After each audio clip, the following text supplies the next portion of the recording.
Hello, good evening everyone. We're back. We're back with Crosslink live on Twitch and on YouTube. Hello, hello. Goodness, 13 people already watching on YouTube, 4 people on Twitch. I want to welcome everyone to the stream. What we are doing tonight, we're continuing to build the 3D printed enclosure and have a nice evening with 3D printing. So let's see. Just want to check what my current print is doing. Is it working? Turned off the light, so I'm going to switch on the light first. So how is everyone doing? Welcome Cole, Kelkson and Toxic Father 45. I'm doing great. Joe and Serena, thanks for the follow. Thank you so much. Appreciate it all. Great. William Martin Harris. Hey, welcome to the stream. Good to have you all. Andrew M3D, hello. Alt F4, hello. Good evening. Gabriel Hernandez, say hey from Mexico. Welcome. Great. Xydon is there. Hey, how are you doing? So exciting. We're back. I have also created a new giveaway. As we have been talking about it last time, we had the winner for the Ender 3 V3 KE, which was surprisingly again. Or was it Spline 72? this was a huge surprise. But we immediately started a new one, and the new giveaway is. Let me see. The new giveaway is available with giveaway. You can find out about the giveaway if you just say @ giveaway, and you will see in the chat. On Twitch only, you will see what is the new giveaway and the V3 3D printer. We're going to give it away on July 31st. If everything goes fine, this is just straight before summer break. But I think this is going to work out. Check out if it works. I have seen some weird message in the beginning of the giveaway, so if it doesn't really work, to enter with the tickets that you have. So I hope it's not limited to 999,999 tickets only. Hope so. So if you have tickets to spend, you can try out with ticket max to see whether you could get tickets. And if it doesn't work, I have to restart the giveaway, because no one yet did enter the giveaway. So, it works, okay. Toxic Father just got 5 tickets. That seems to be working fine. Okay, so I'm happy, because it was a weird message in the beginning when this was posted in the chat. I wasn't sure if the parameters are right, but it seems to be working fine. Great. We're currently doing we're currently building this enclosure, and this enclosure is really huge. It is about 60 centimeters in each direction, 70 high, and so far we came quite far. I have already mounted the side panels. I repaired the back panel, and I have also did some, I swapped out some of the screws, because I initially was reading the manual, and there they had written for the metric version of this build, you want to use M4 12mm screws. These are definitely too short.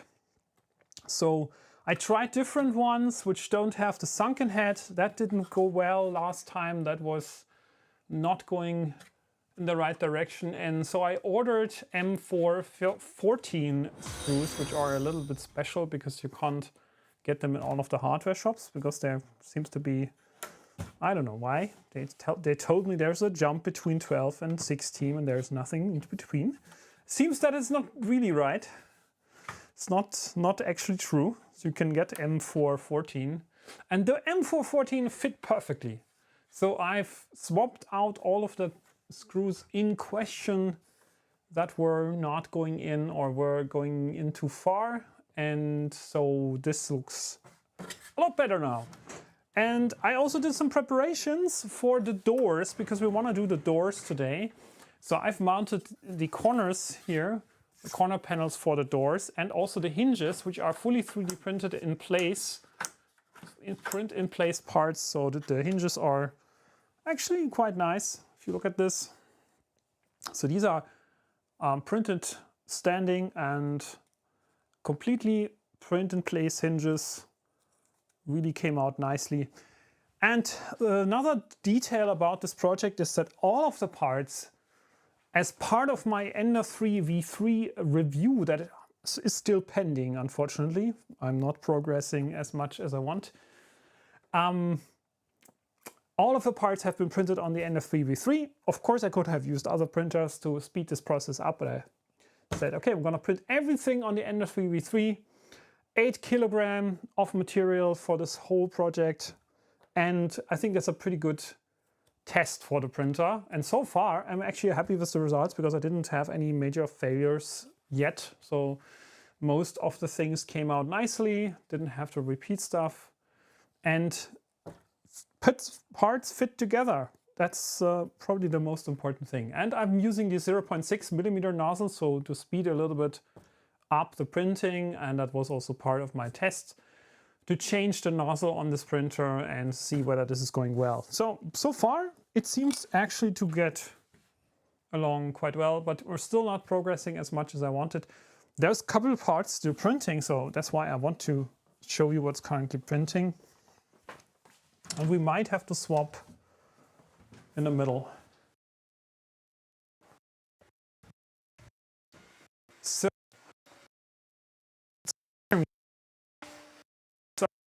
a couple of parts here. These are also panels or covers that go behind the doors. Actually, they have no real functionality. They're just covering the frame and making it complete. And we still have to do a couple more parts for the hinges.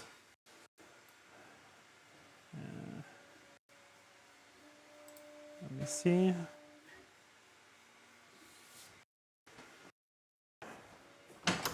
So light. We're keeping the lights on. So let's see if the studio the lights are working now. So here we go. This is currently printing. And everything is printed with a material that is coming from our sponsor. The whole project has been sponsored by 3D Jake.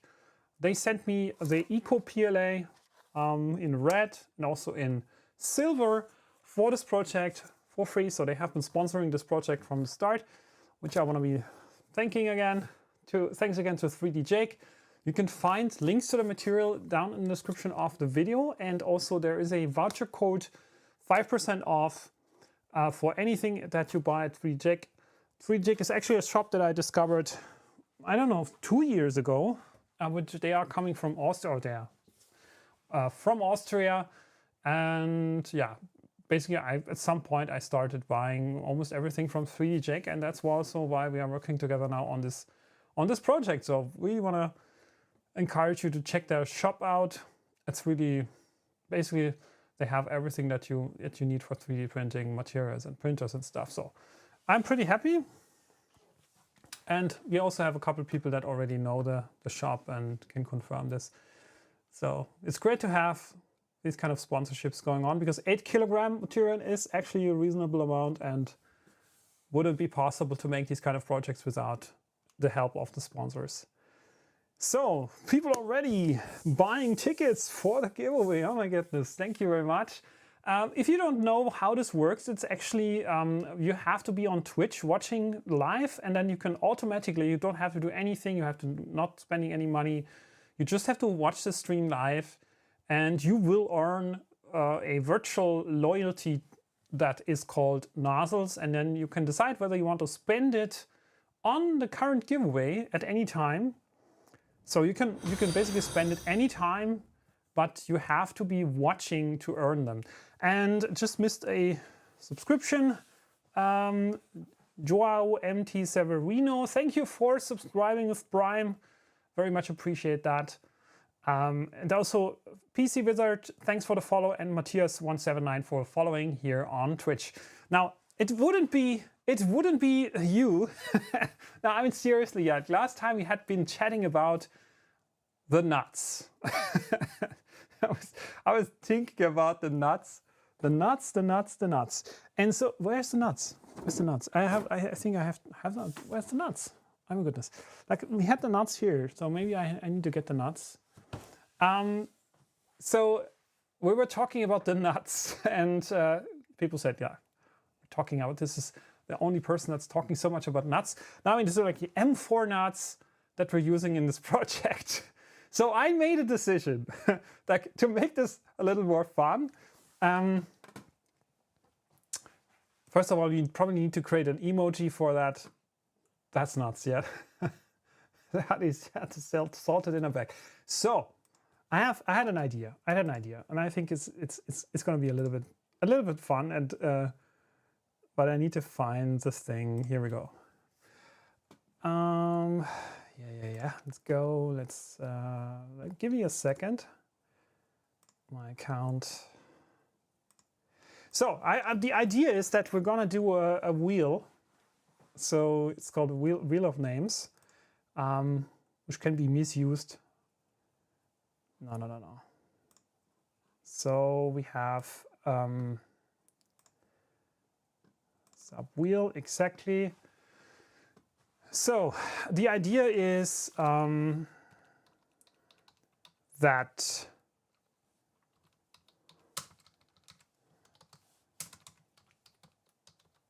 every single time someone subscribes to the channel, I'm going to spin the wheel,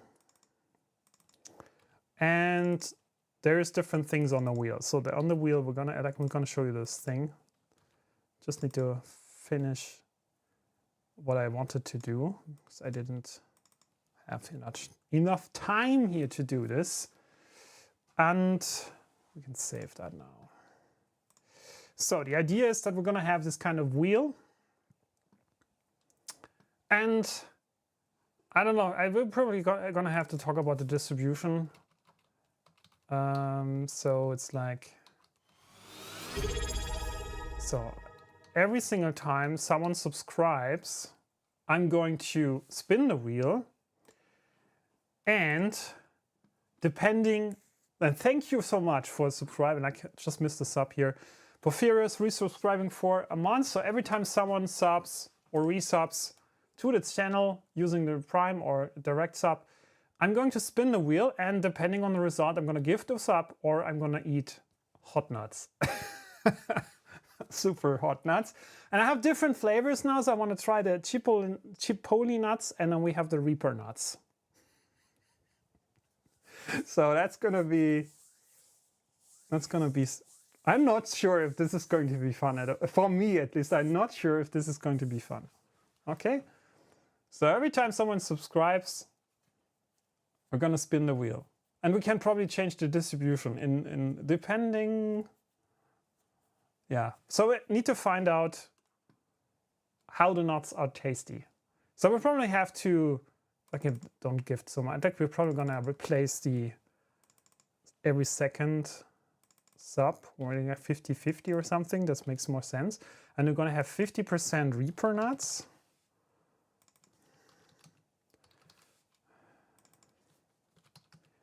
So I think that makes more sense, right? That's a little bit more challenging.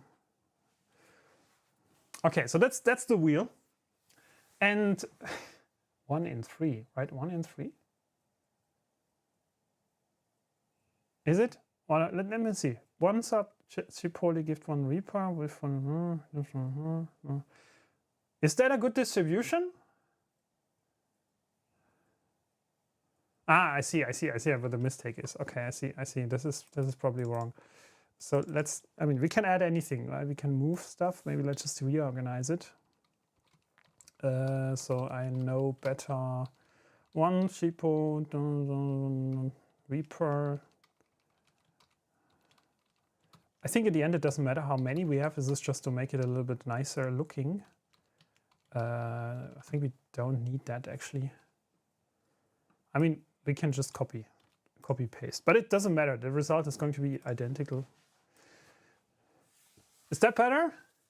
So we have one sub Chipotle Reaper, one sub Chipotle Reaper. There's lots of nuts on the wheel, but I need to get the nuts. I forgot the bags. Well, I think so. The rules are as follows. Like I'm going to like if we have nuts, if there's nuts going on, I'm going to eat a spoon of the nuts because they are super hot. So you can't just eat a whole pack. So it's just we're gonna eat 1 spoon of the nuts, right? Okay. And I'm gonna see if I'm dying or something, or like if I'm still feeling well. So that's it about the nuts. So we have to do 2 times again. We already have to do times. You need bean bostled also. 1 Reaper nut and stream may end. We're gonna find out. I'm gonna start with a very small amount just to figure out how extreme this is.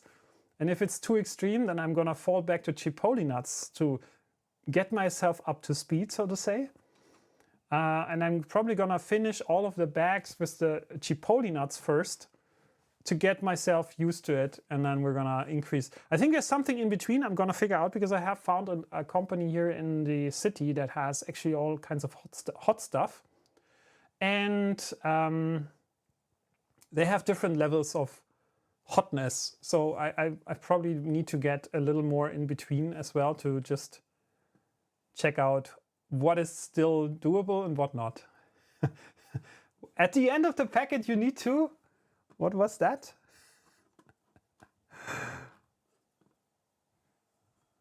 You need to down the dust too. Oh my goodness, down the dust. Okay. You're really making this difficult for me, do you? Okay, so good. So we have to do two times. Okay, so let's do 1 time. Actually, I want to know, does it work as the sound? Is it working? Can't hear anything. Ah, it's working. Okay, so gift 1 sub. Okay, that's great. I'm gonna do that. And we have to do a second one.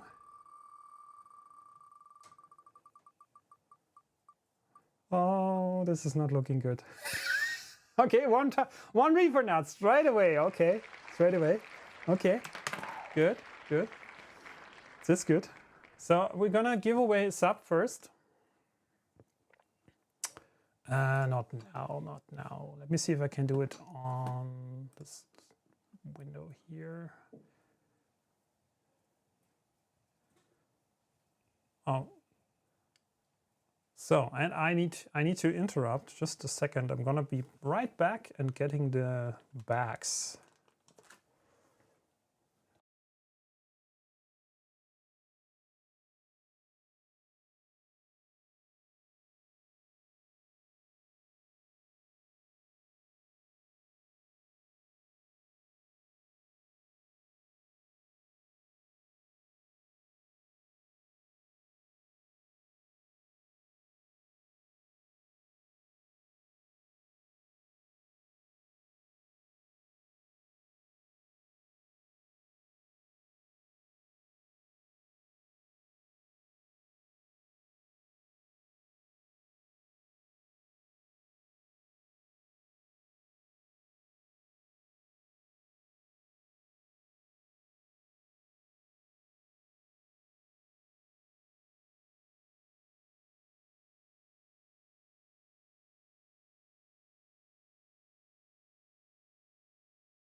So back again. That took a little longer.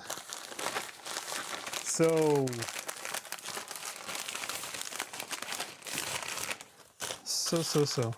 is this the right one? Yes. But why is there only one? Missed the second one for some reason. So, oh damn it. So family also needed some attention. Give me one more minute. Let's check out what the printer does here. Okay, so we're almost there. So we definitely have to check the filament from time to time, because I really want this to be done tonight. So I need, but I probably have some spoons here, and then we're ready. So gifting sub was the last thing that I wanted to do. Give one sub. Let me see. It's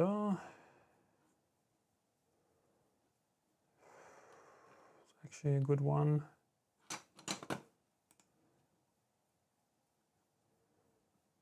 Wallet.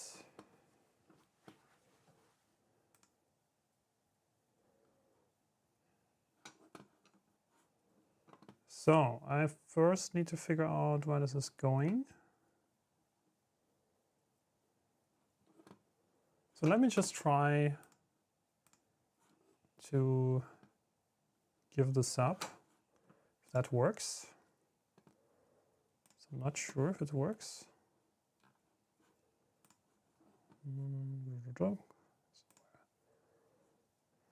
Ah, I see. Here we go.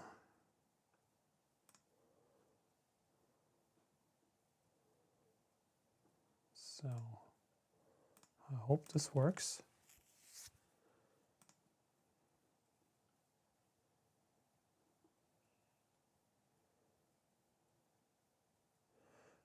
Exactly. So I hope this is going to work now. I think I never did this, never used this before. So let me enter every details, all the details. Okay.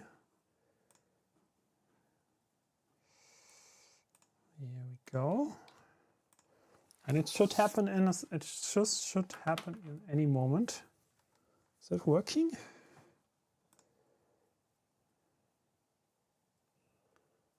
Let's see what happens now.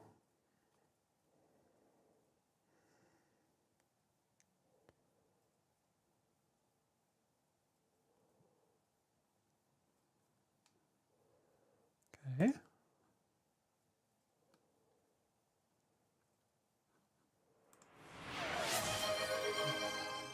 Hey, so 3D Snafu. Okay, that worked. Good. That was gifted subs. So I don't know if they are even here. I think that is probably not working. To see, can we see the list of people who are currently watching?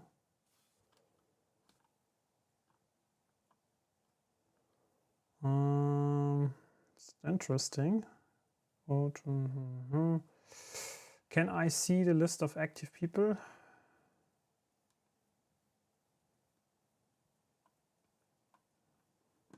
I don't find it. It's probably possible. I see. So probably would work. Might be a bot. No, this is like hopefully not a bot.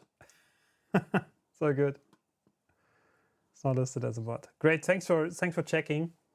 So we did that. We need to do the Reaper nuts. I need to get a spoon and maybe a little bowl or something, not to create a huge mess here. Yeah, let me get that. And then I'm also going to quickly check the filament in the workshop, because I have seen that it's almost done and I don't want this to stop. We really want to be finishing on time. So let's see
Sorry, you can't hear me. Can you hear me now?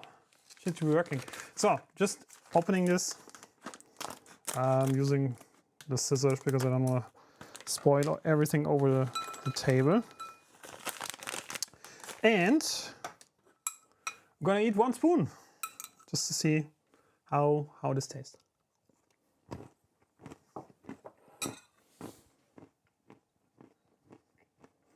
Oh yeah.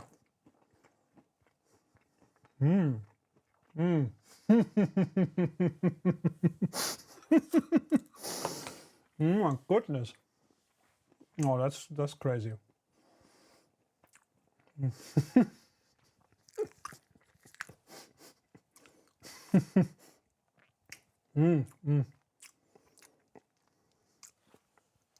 Oh. What the crazy part is, not actually first moment, now it's burning. Now it's like, now it's starting to come. Oh, and the sweat is coming, like heat is coming, the heat is coming. No, not for the kids, oh my goodness. My kids would be, oh my goodness. Actually love hot stuff. Oh, that's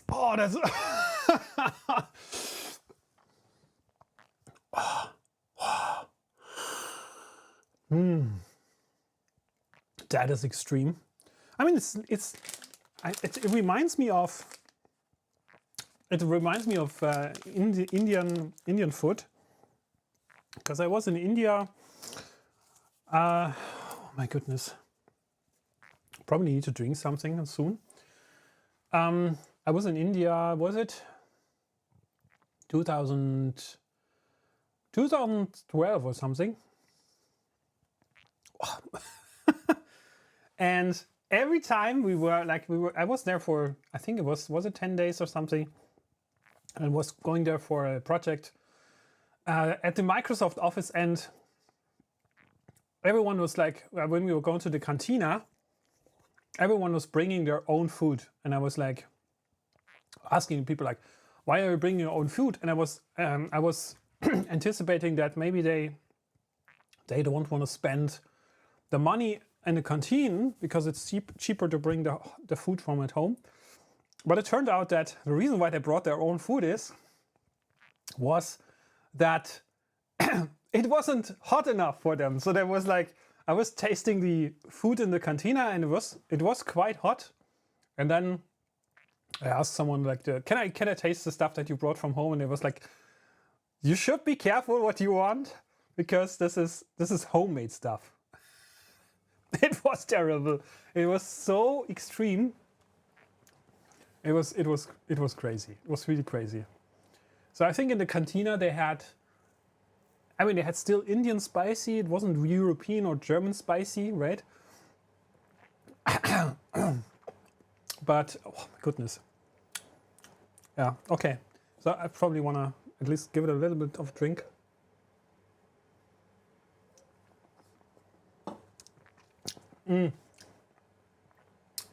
Did you meet the mysterious Steve from tech support? No. So that was the Carolina Reaper nuts. Really nice. Actually, I like that they have these small packages, because they don't lose the taste. But it seems to be that they are level 10 of 12. So I'm curious what they also offer, if there's anything beyond that. And the other ones have level 4 just. But actually, I just also want to try the Chipotle nuts. I think they're still probably interesting, but probably not that hot. And maybe they have something, I need to check if they have something in between. So something like maybe 6 or 7 on the scale. Let me try another one. Yeah, I need milk, but okay. But back then I was actually very much used to hot stuff. And then I was also meeting a friend in London. We were going to Nando's and tried basically all of the hot sauces from the lowest to the highest rating. And we were like, don't you have more hot stuff here?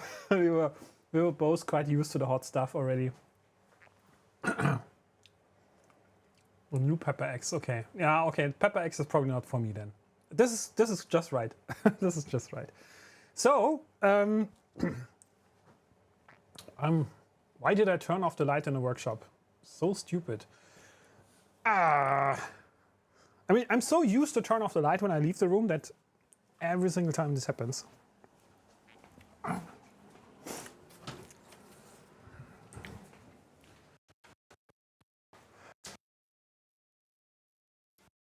So we have probably 20 minutes to go. So one thing that I want to check whether the doors are fitting as I want. And I can also show you the intermediate results so far. So this is the left door. And I was here I managed to get some super glue on the acrylic, which is unfortunate. But also seems that the super glue is getting a little bit white. Doesn't look so nice actually. Maybe I should have used a different glue, but that's how it's too late. And how this works is that we have these little hinges, and we will have a third hinge on the left side. This is still missing. This is the part that we need to print tonight. So we can insert the panel here in the hinge slot. And I think it's not locked in now, but eventually I will just glue it into the slot. So we're gonna glue it in place as soon as we're having this third hinge in place. And then we also need to adjust the height and the angle. So as soon as we have these plates mounted here, which we can do as soon as this print that's currently running is done. So we will align this, and then we have these tabs here. This is basically just the middle section that makes sure that the second door, which doesn't have this, is going on top, so it closes properly. And yeah, that's the left door. The right door is essentially just the same without the tabs. Also prepared and glued already. So that should fit here. Yeah, that seems to be fitting. I think we need to make a final check later when the middle part is in, that everything fits, and then we can start gluing the stuff in. Because once we have the glue in, it's basically too late to make any changes. So it should be perfect. Otherwise we're kind of doomed here. So we have some Porphyrius cheer 10 bits. Thank you very much. And again 10 bits. Yeah, that was a reminder that I was the audio was wrong. Didn't hear. So yeah, I probably need to eat something else. I need to bring some bread. Porphyrius, thank you very much for cheering. Thank you very much. So much appreciated. You were mentioning that you didn't get any, like, although you have been streaming quite a lot, I think you did not yet get any payouts. I guess this is, yeah, I saw this as well, like $50 or something is when Twitch does it. But yeah, this is just a little support that I'm happy to get for the channel. Fairly new to me, actually, because on YouTube we never did that kind of subscribing thing. And it's also available on YouTube, but I think on Twitch it makes so much more sense now because we're doing live streams. So we are also giving away the printer here this month. For July, we're giving away this printer. That puts a little bit of pressure on me because I need to finish the review as soon as possible. So as soon as we have this project done, which should be this week, I will have enough data points and experience and issues that I probably found, not so many honestly, but a few things that I want to mention in the video.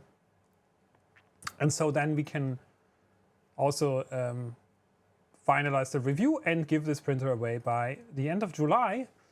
In August, I'll be on a trip for at least a short time, and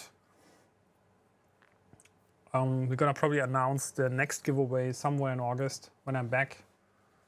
So I'm gonna see that popping up, or I mean, it doesn't really make sense to start it unless if I'm not there, but then you will see it. You will see as soon as we do continue the live streams in August. We're gonna do the next giveaway, which I have still to decide what this is gonna be.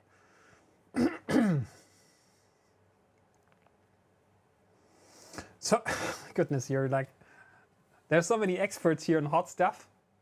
That's amazing. That's amazing. Okay. How long is this print still going? Just want to figure out, because I need the parts now, my friends. I need the parts now. It's still... Is it really going so long? I don't know, 20 minutes to go? Seriously? It doesn't look like, because it's... I mean, we can also... Can we speed it a little bit up? Let's try to push it a little bit more.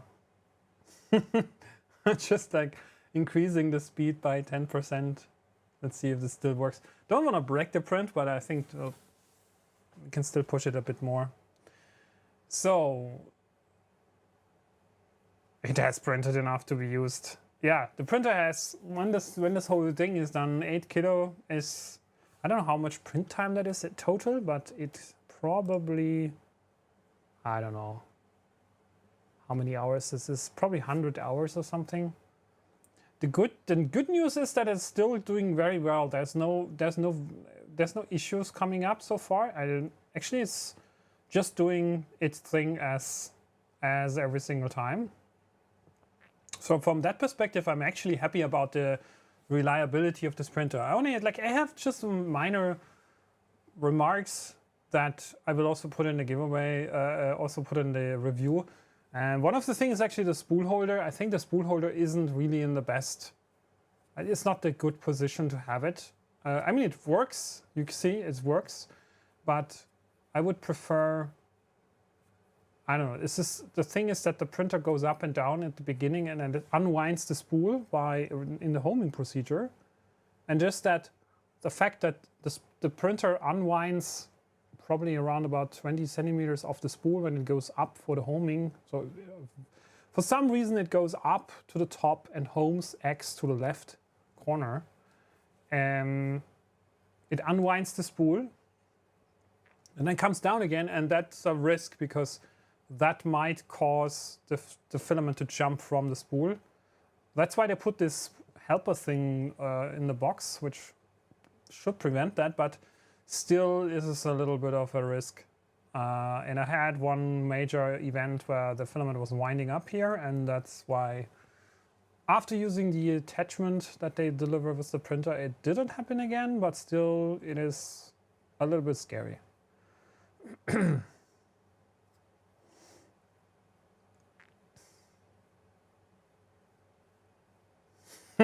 I can still, what?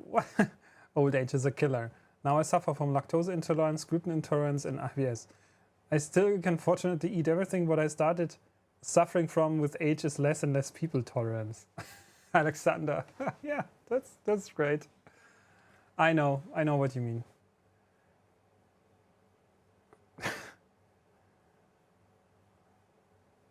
I mean, people intolerance is probably not. Are you like? I think I would say it like this. You have an intolerance for people who are, I don't know, over the top, maybe, like which are probably lacking some experience, and because of that, they think they know everything. That's the people that I hate most. You can clearly see they have no idea what they're talking about. They're so convinced about themselves. Yeah, exactly.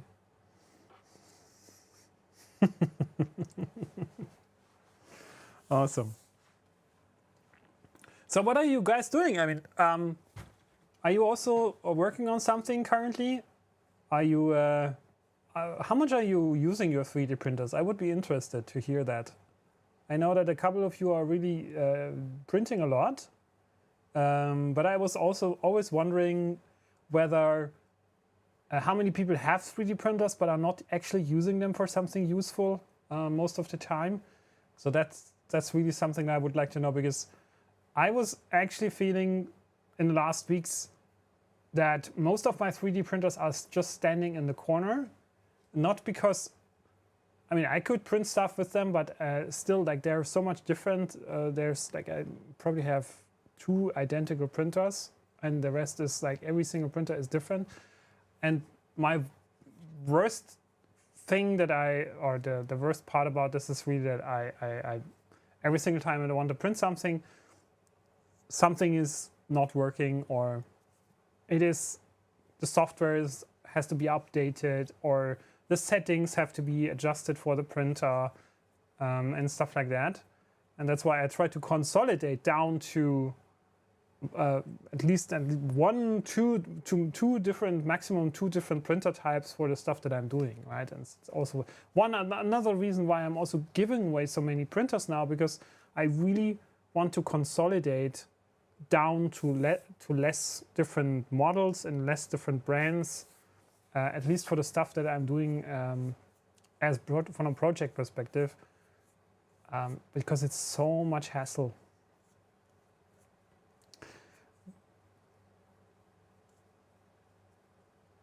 Andrew uses his printers every single day, printing a U-Forge right now. Oh, nice. What are you printing? This is what kind of image are you doing? And Xylon's not printing much.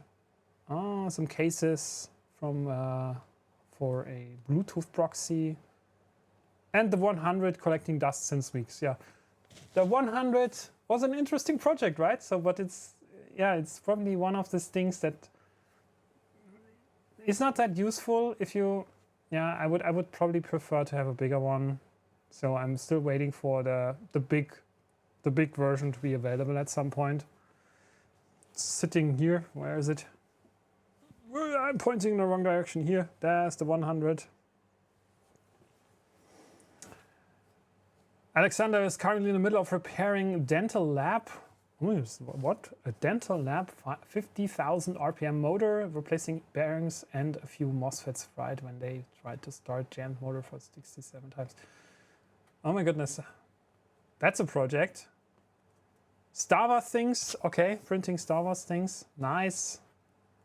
Porphyrius is in the middle of printing a new wife. Okay, great. I hope you're using some TPU. Hopefully not PLA. And Cylon using an OG modded Ender 3, just printing fine and fast enough. Yeah, I still have Ender 3s here that are modified.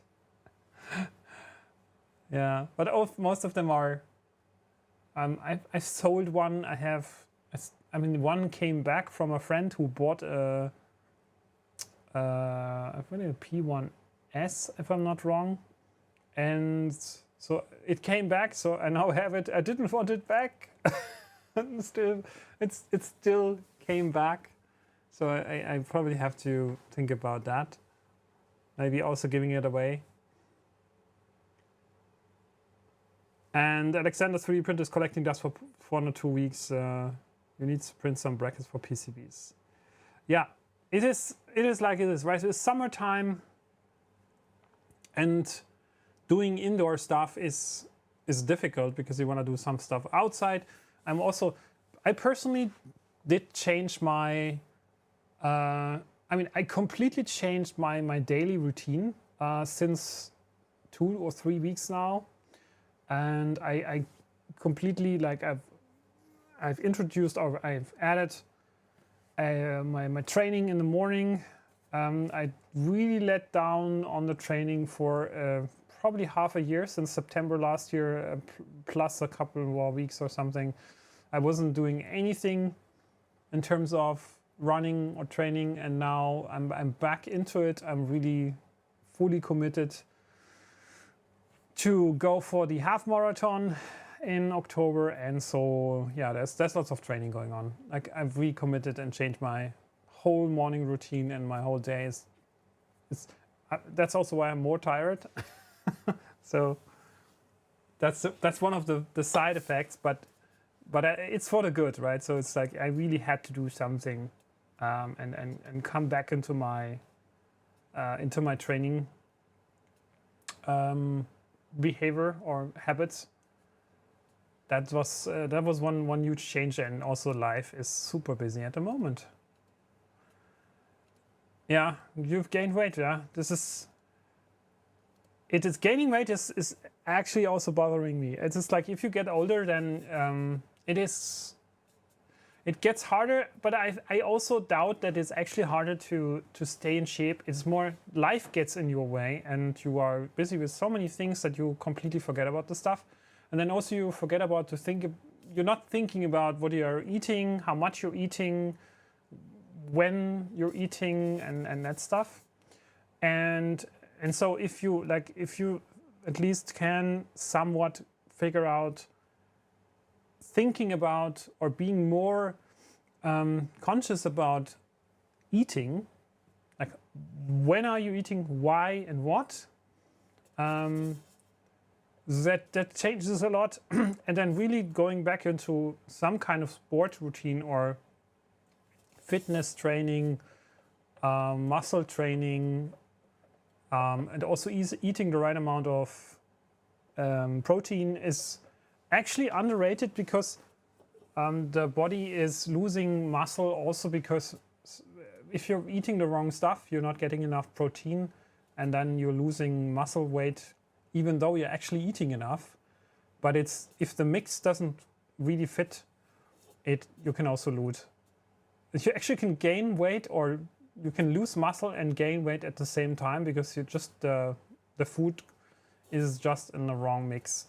So that's what I'm changing now, and let's see in a couple of weeks I'm going to tell you my results if it's getting any better. But I'm training super hard now, and it's going to hopefully got some results in a couple of weeks.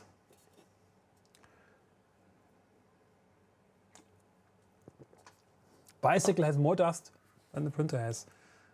Yeah, I'm also not a huge bicycle fan, but more running, actually, like running a lot more. But I'm using the bicycle, I'm probably more using it as a transportation vehicle and not so much for training.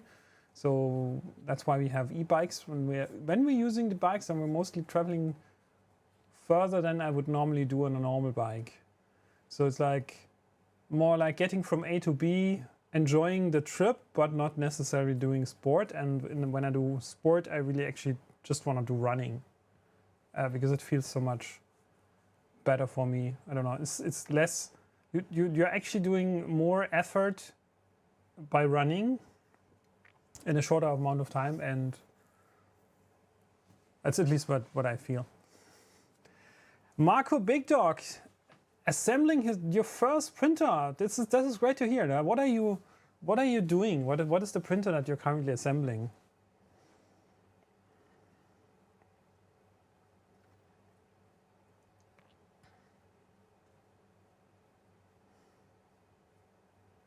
An Ender 3 V3KE probably, yeah. Okay, great. That's a good choice. It's a good choice. I still have it here. I didn't pack it in, so for Spine 72, I need to put it in the box still. But yeah, that's actually a great printer. It's quite nice to start. It has all of the auto calibration features are good. The print results are good. You can swap. At least the nozzles that you can get to swap is affordable, cheaper than the unicorn nozzles. So I think that's actually an advantage for the KE, because it has still kind of cheaper nozzles to swap out, and there's tons of third-party nozzles available for the K1, the original, which are compatible with the KE. So that's great. And yeah, it's just the right size. You have clipper, and you can also modify the clipper with using the same scripts as you can do with for the K1. So you can modify and install additional features without lots of effort. So I would say great choice. The only thing that I would highly recommend, as soon as you have the printer assembled and maybe done some test printing, my highest recommendation I can give you is get the script from Guillemuz. I always forget how this is called. Guliux, however it is called, Gulius. Get the script installed or get this running on the printer. The link that I've just posted, and get the script installed on the printer and then enable main sale, because then you can also use Orca Slicer.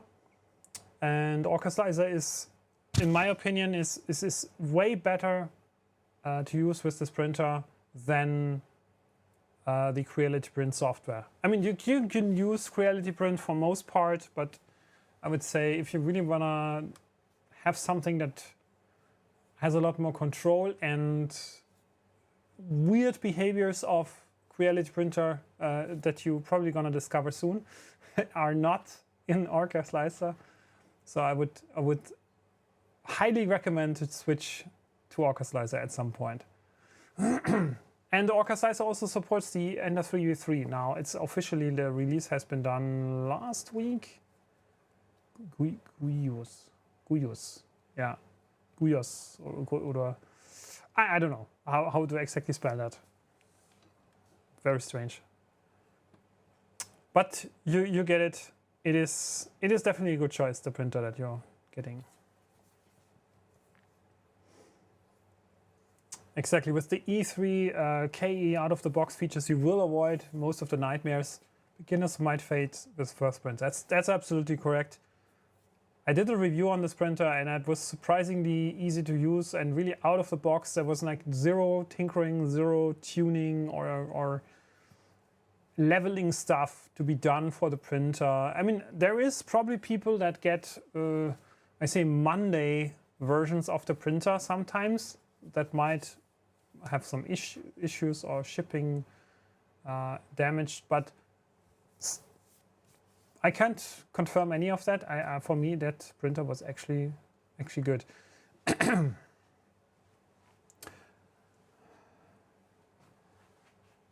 The script is getting better and better. Yeah, the great part about the script from Guyos is in the initial versions it was only for the K1 series, but I still tried it out on the KE. So I said, let's give it a try.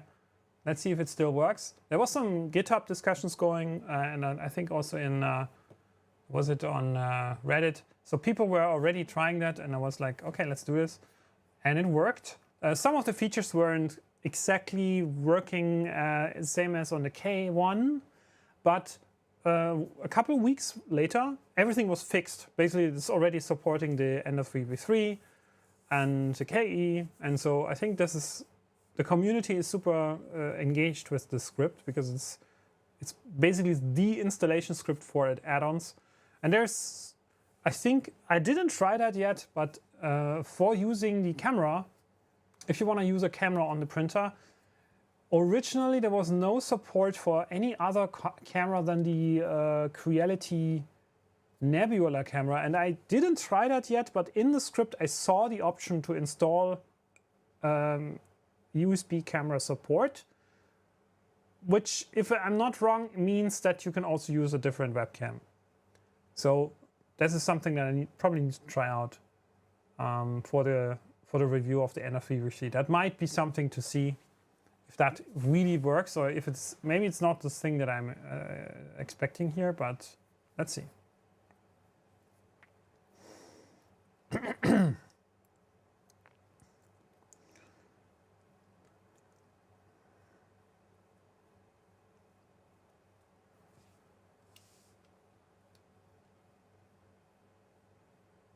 Ooh. Do you have any recommendations on how to remove ABS? fumes? Do you mean removing ABS from the print surface or ABS exhaust from the printer? Yeah, okay, that is probably the point where you want to check out either this project here, which is what we're currently building, and you see the project has, let me get this, let me get, is there any, let me see if there's an image here.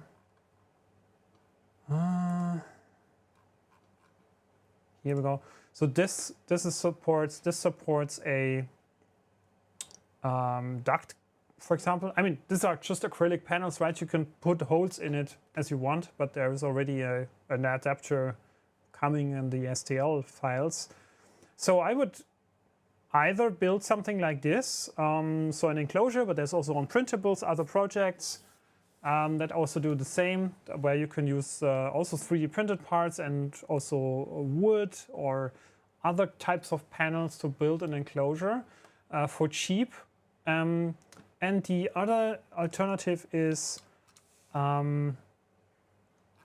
which I found interesting, I didn't test it yet, is this, yeah, basically this is foldable or how to call it, I would say foldable enclosure that's basically just made of some fabric that is insulated and at least somewhat fire resistant for at least for a little while. And you can put that together with a couple of beams that come with it, and then you can put your printer inside. So that's fairly cheap. So this is something that you could try. Or you can just use cardboard and build something from cardboard and put it around your printer, and you can just use a huge cardboard box, put your printer inside. Of course, that's not fireproof, but also this case the enclosure that we are building is probably not fireproof. Of course not, but printing ABS and getting the fumes out is definitely possible also with this one. What you of course need is some kind of ventilation system. So you can get for cheap, I also checked, because I eventually need to install that in my basement, some kind of ventilation fan with some 100 millimeter hose that is attached, and some kind of window adapter where you can just open the window and have some have the hose going outside. But still, what you want is, of course, you don't want to keep the window completely open. You want to have some kind of fabric around the window and just one opening where the hose goes outside. That is something that I'm looking into at the moment.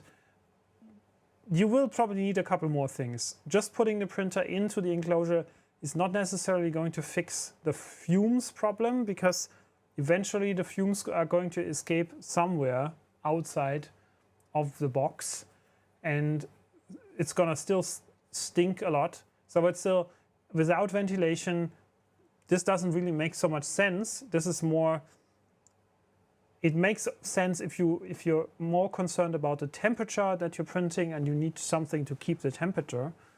But if you really want to get rid of the fumes or ASA printing, that is more dangerous, because ASA is actually different. If you didn't know, ASA fumes are much more dangerous than ABS even.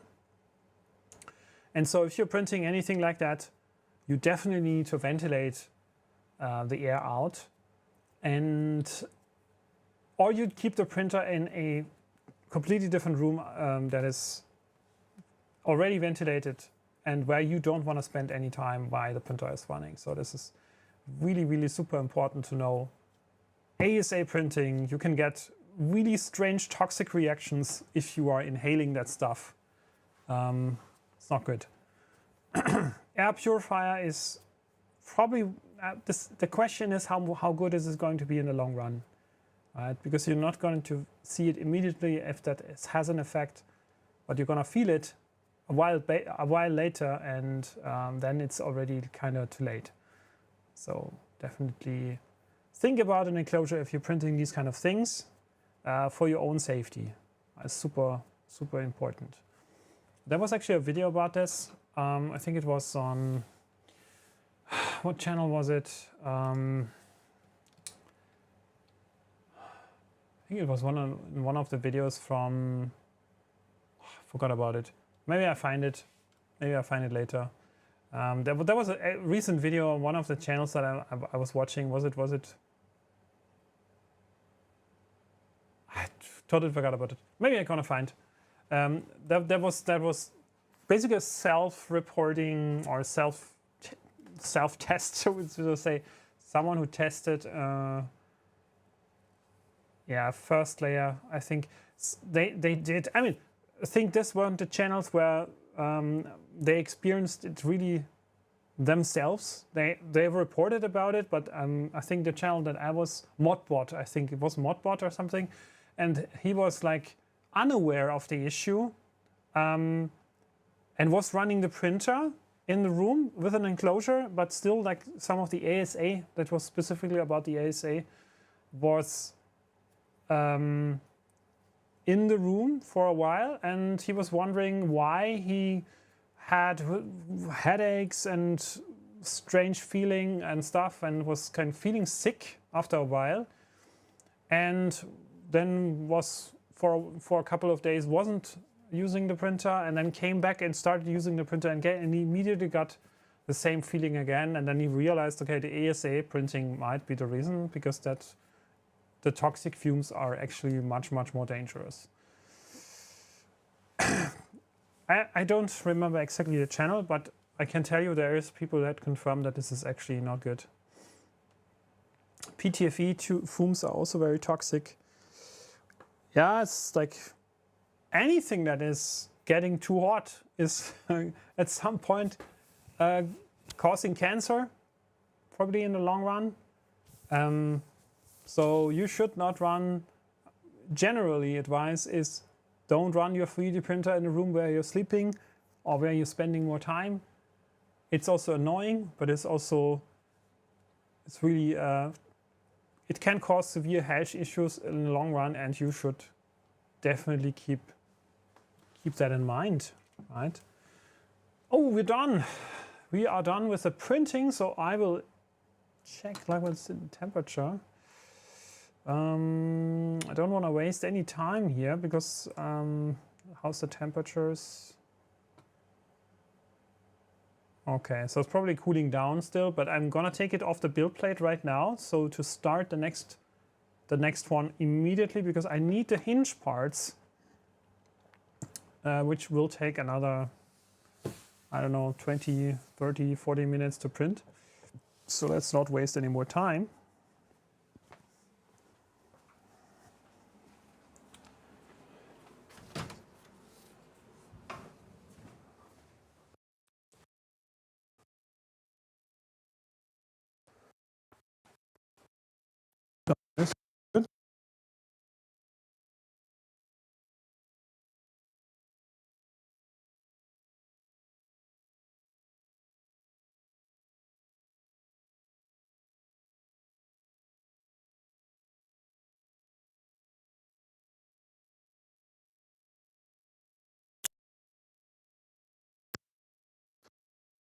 Ports.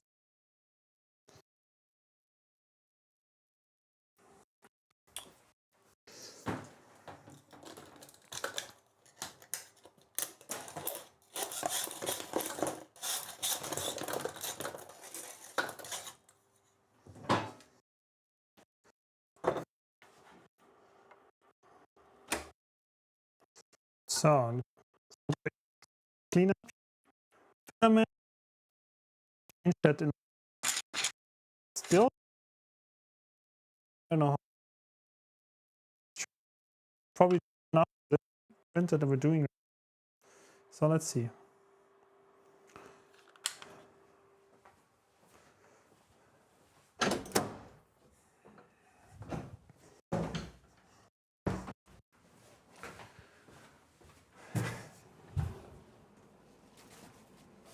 Okay.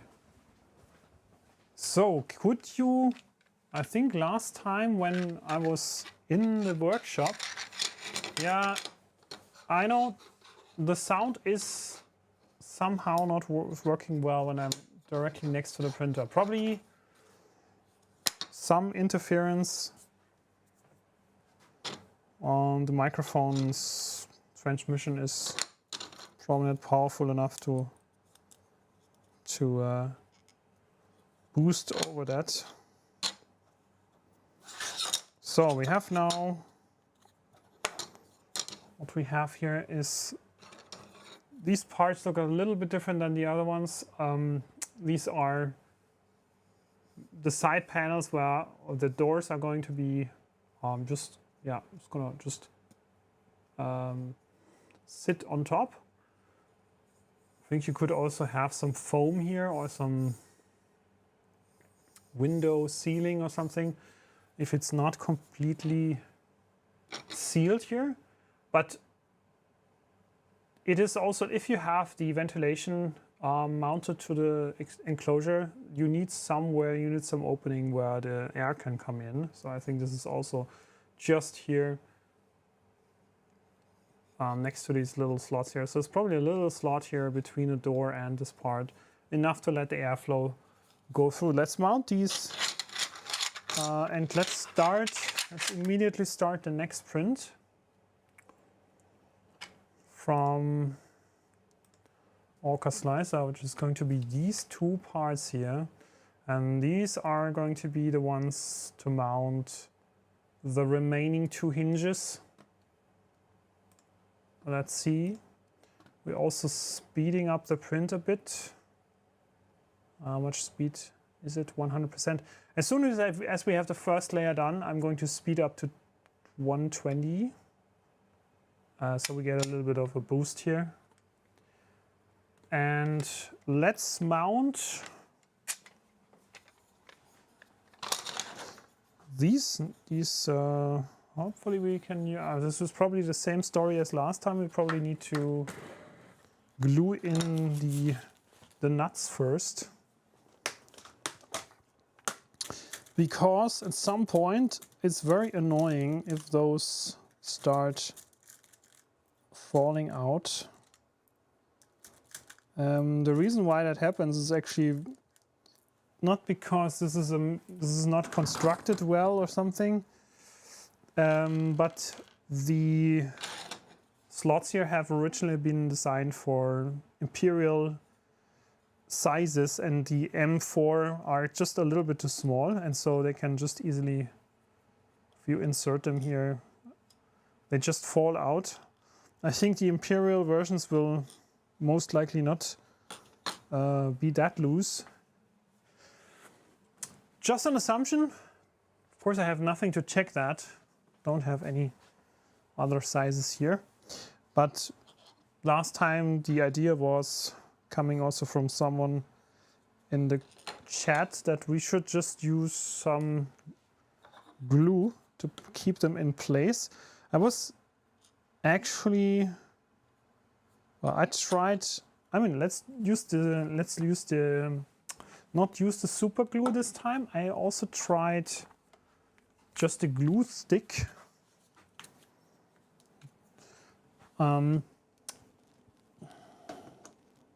Takes a while to heat up, but the advantage is that it's not so dangerous, so it's not going to spill, and you still have some flexibility to it. So if the nut is not perfectly centered and you have the glue stick is still a little bit flexible, so you can push it a little bit around into the right position. So that's what I'm going to try. So these are going to be next to the corner pieces, just like that. And here for the middle, we are now printing only the two here. Actually, these are the two that we're currently printing. These are the two for the hinges. There's another set of two special parts that are going here. That's where we are going to have magnets for the door.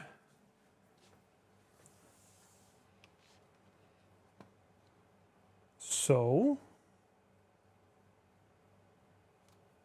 oh yeah, one trick for removing hot glue, you can use isopropanol alcohol. Yeah, with the super glue, that's always the issue, that the super glue, it sticks well, but it's also super hard to remove, at least to clean it from surfaces like the nice panels that we have here. So once you spill any super glue on these, it's not gonna be, there's also always something left. So how are we doing with the print? Still calibrating. Okay, almost starting.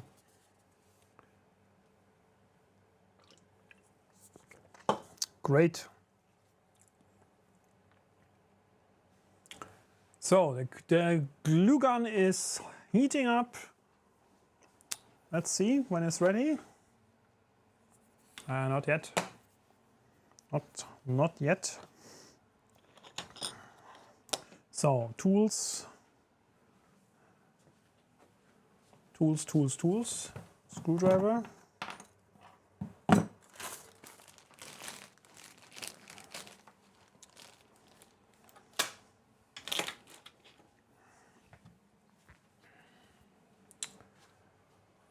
Definitely should have some kind of speakers here, so I can hear the alerts, because currently I don't hear the alerts. If you're doing anything like subscribing or sharing, I always have to check the monitor. I mean, it still works. But I guess I need some kind of, either I need headphones or I need some speaker here. Looking good, okay.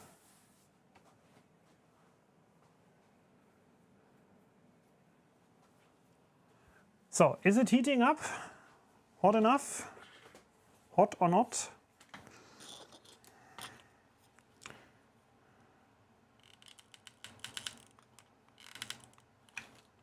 And yeah, seems to be hot enough. So now we can push that a little bit to be centered, because that is actually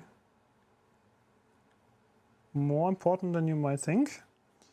So it's centered, and we can just do all of those. Doesn't really matter if they are left, right, or top or bottom. You just want to fix all of them with the hot gun, because, or the glue gun, because then it's just easier to keep things in place, so nothing is going to be it's too much. That was a little bit too much, but that's the good part about the glue gun. This is not very dangerous to remove it with your fingers. It just can rub it, and it's already gone. So it's nothing really dangerous, unless it's just super fresh and a lot, then it can get a little bit hot, but otherwise it's actually quite harmless. And I have also I like this the small glue gun, because it's much more versatile for little projects, little things. You have swappable nozzles, just like for 3D printers. You can have different nozzle types, different shapes. So just for different purposes, you can swap it. It's super easy to do. So that's why I like it more than these normal, super cheap, huge glue guns, which still work fine probably, but they are less, let's say they're a little bit less usable for these kind of difficult projects. So, and this is also much faster than using the super glue, because it takes only a kind of couple of seconds to cool down. Then it can already be used. Super glue last time was a little more difficult. It had to try, and it was also then very much stiff. So if you had to do any adjustments after the fact, it was really difficult.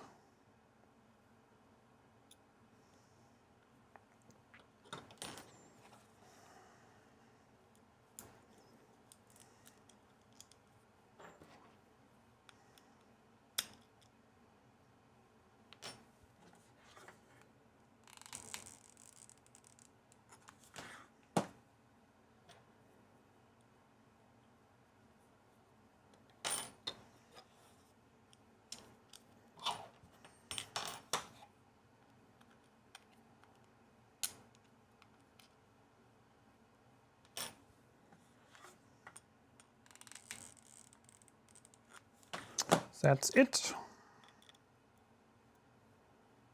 So let's cool it down.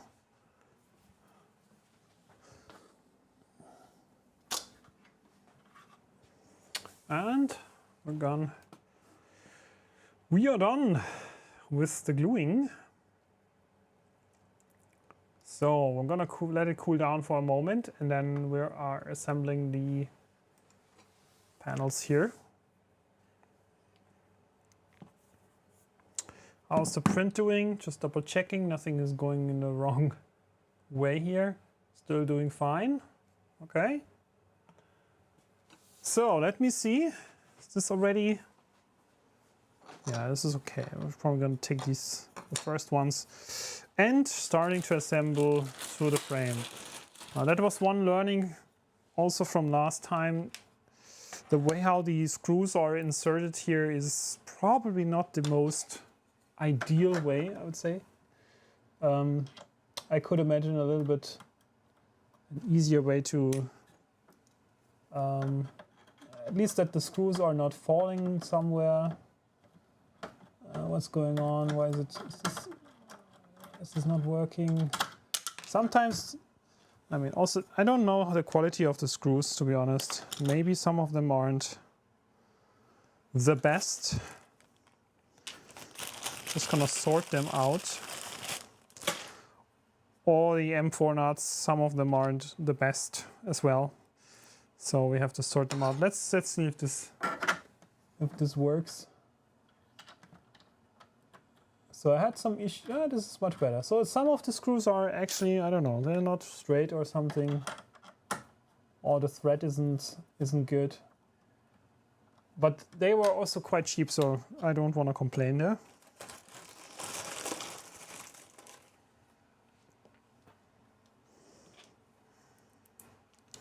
So then we have one down below here. We're leaving the one in the middle open because that is going to be our hinge section.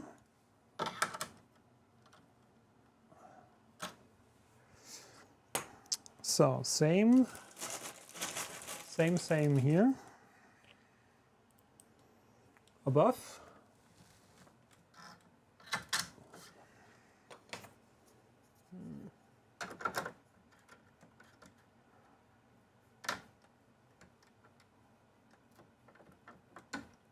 What's going on?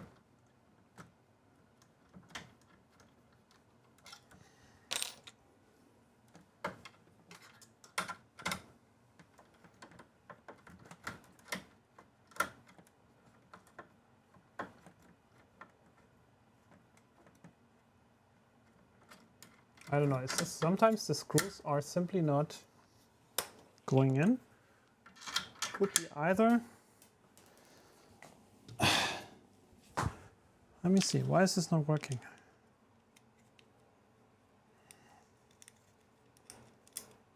Did I put glue on the thread somehow? I hope not.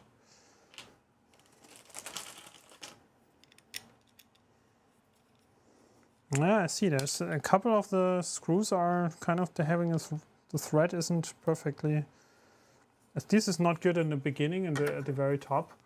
So that's what you get for buying cheap ones. I don't know. I was actually going to the hardware shop, which is much more expensive, of course, like a real good tool shop.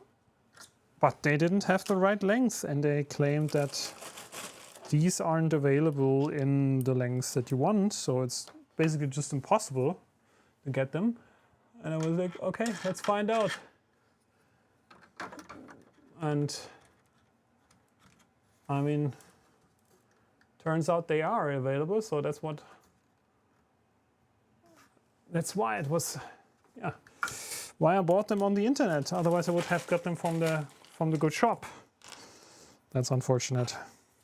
But yeah, we're still gonna work it out here. I think it's going to be fine. Still have enough. We can expand some of them. So this is the next one.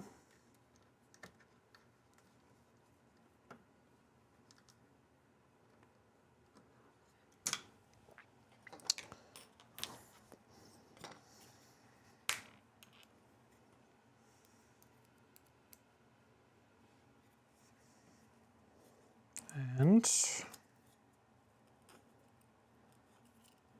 spill a little bit of the hot glue here. No, nothing worse. So let's go. Next piece.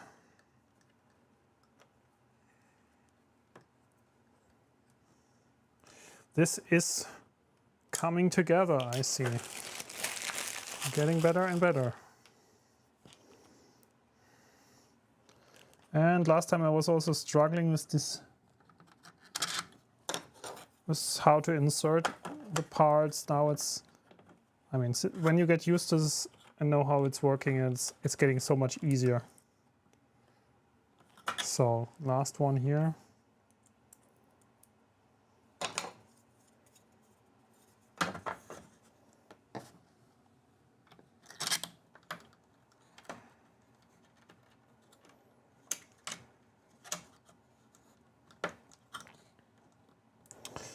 Okay, so now we're only missing the middle parts here for the magnet, the panels that have magnets. I'm actually curious where the magnets will be, because on these doors I still don't see any. There is nothing. Probably we need to attach the magnets or glue them to the panel, but they probably will be somewhere here behind this tab and this tab here. We could put some magnet to push it against that panel, if there is a counterpart for that. I didn't check the manual for that, or to be honest. So what I probably don't, I mean, you'd probably not always need the magnets, but it's probably more elegant to have the magnets. It's just holding better. And yeah, let's see. I'm gonna see how this comes together. Also hope that the doors aren't too large. So maybe we want to give one try to see if we have to adjust the hinges, but we can also, I mean, this is something we anyways have to do later. We have to adjust the hinges distances so the door is closing. Seems very, very narrow gap here. So we probably have to push the hinges a little bit to the outside. We can do that right now, actually. Just getting them a little bit loose here. Just relaxing the screws tiny bit. So we can push the hinges a bit outside.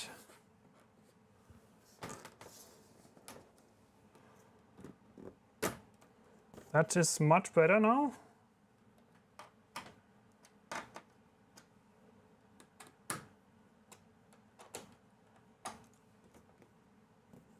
On the opposite side. And maybe we have to, I don't know, maybe we have to adjust it later again. Once, before we just glue it in, I think I want to double check that again. And we have the middle section to do as well.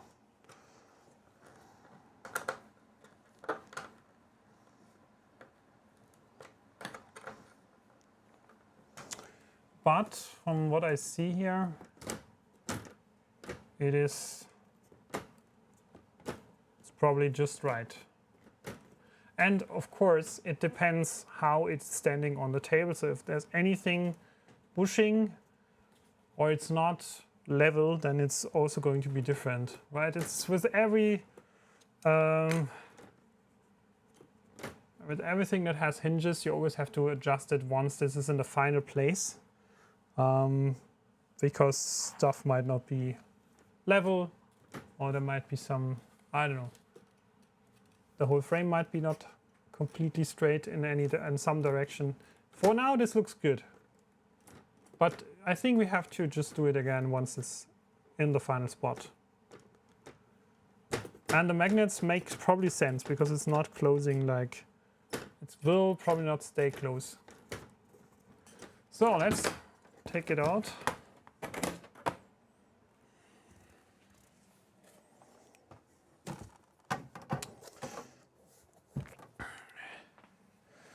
Need to figure out what kind of magnets we will need.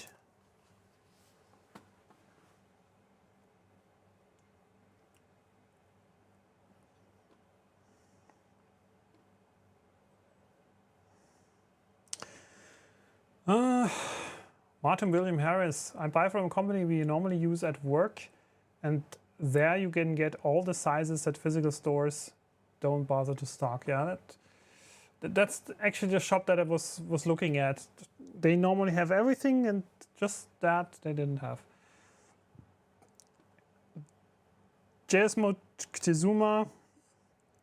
Hello, a quick question. Do you know of any tutorial to change the bed bearings in an Ender 3 V3KE for linear axis? I bought some on AliExpress with a kit, but it didn't work. It squeezes and doesn't move smoothly, and I don't know what to do. Can anyone help in the chat? Did anyone here do this already? I didn't, so I can't really tell you what to do.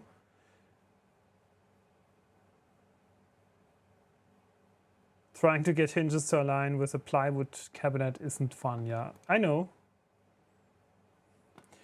Links, I think link posting is disabled, so if you want to post links, you can probably post them in the Discord channel. That should work. But for Twitter, Twitch, it doesn't work. So let me find out how the magnets, what kind of magnets we need. I think there is, hopefully there is some kind of instructions, common files, hinges, magnets, bracket for the magnets. Let's find out how that looks like.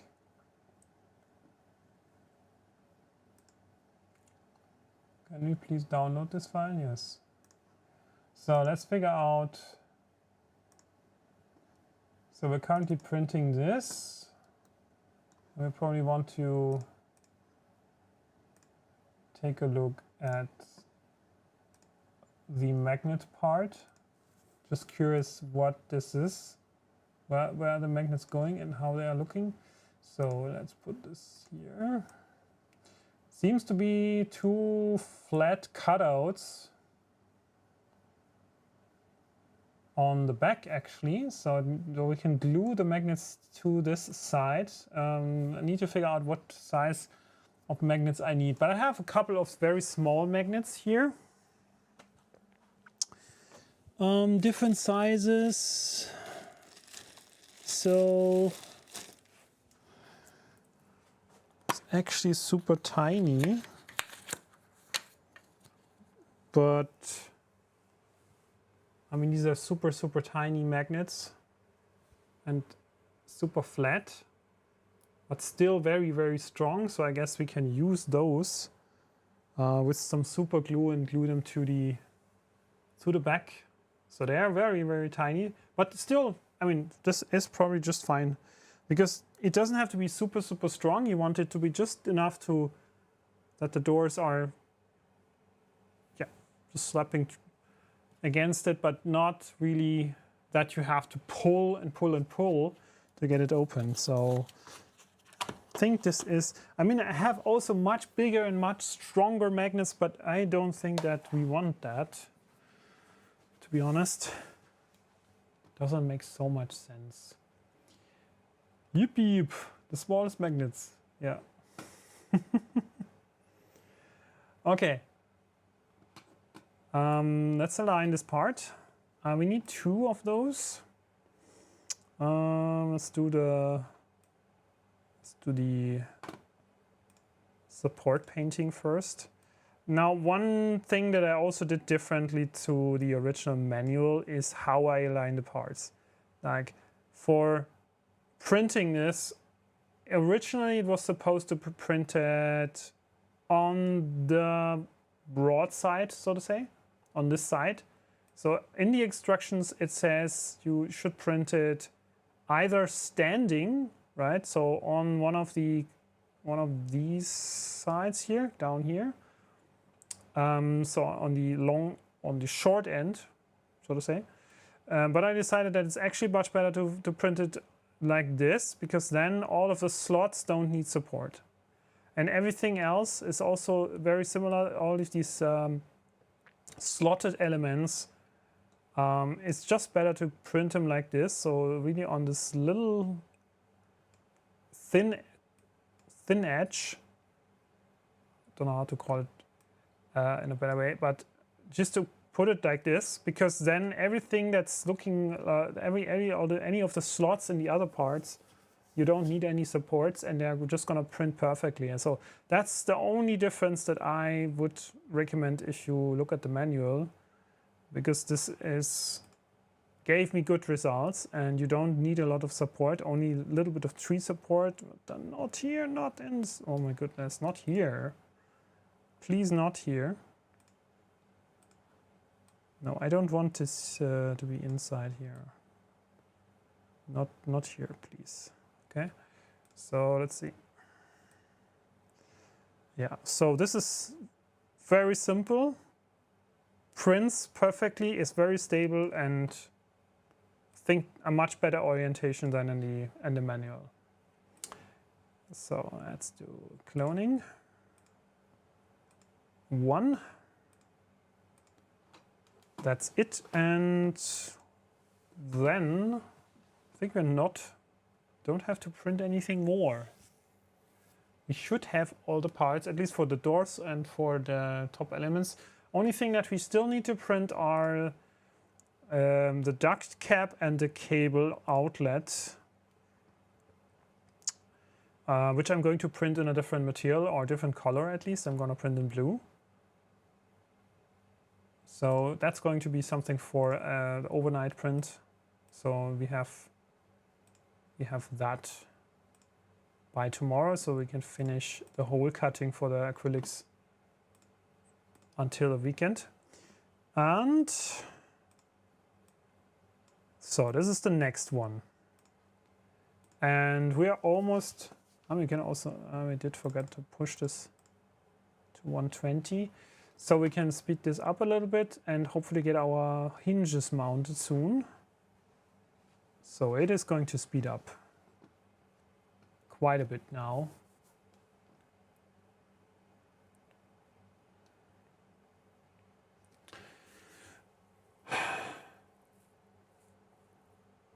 On YouTube, maybe a video for mod linear rails on Ender3 with VK. Yeah, if there's something, I don't know. I'm not sure, honestly. I mean, I probably understand why you're doing this, but on the other hand, the linear rails with the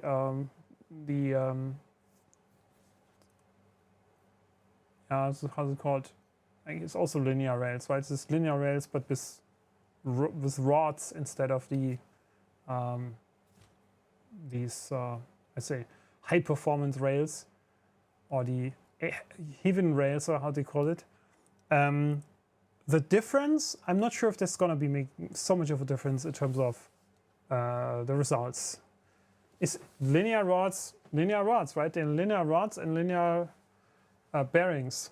And the linear bearings and the linear rods, honestly, they work quite well. All of the printers that I had in the beginning, all the Prusa printers have these linear bearings and the linear rods, and they work just fine, and the quality is good. I think for speed-wise, they are also good. So I'm not saying that you shouldn't do it, but I don't see that this is so much value that you're adding to this printer. And it's probably you're tinkering with something that shouldn't be changed. That's probably a very borderline modification where I would say, is it really necessary? I don't know. Unless you have very visible issues, yeah.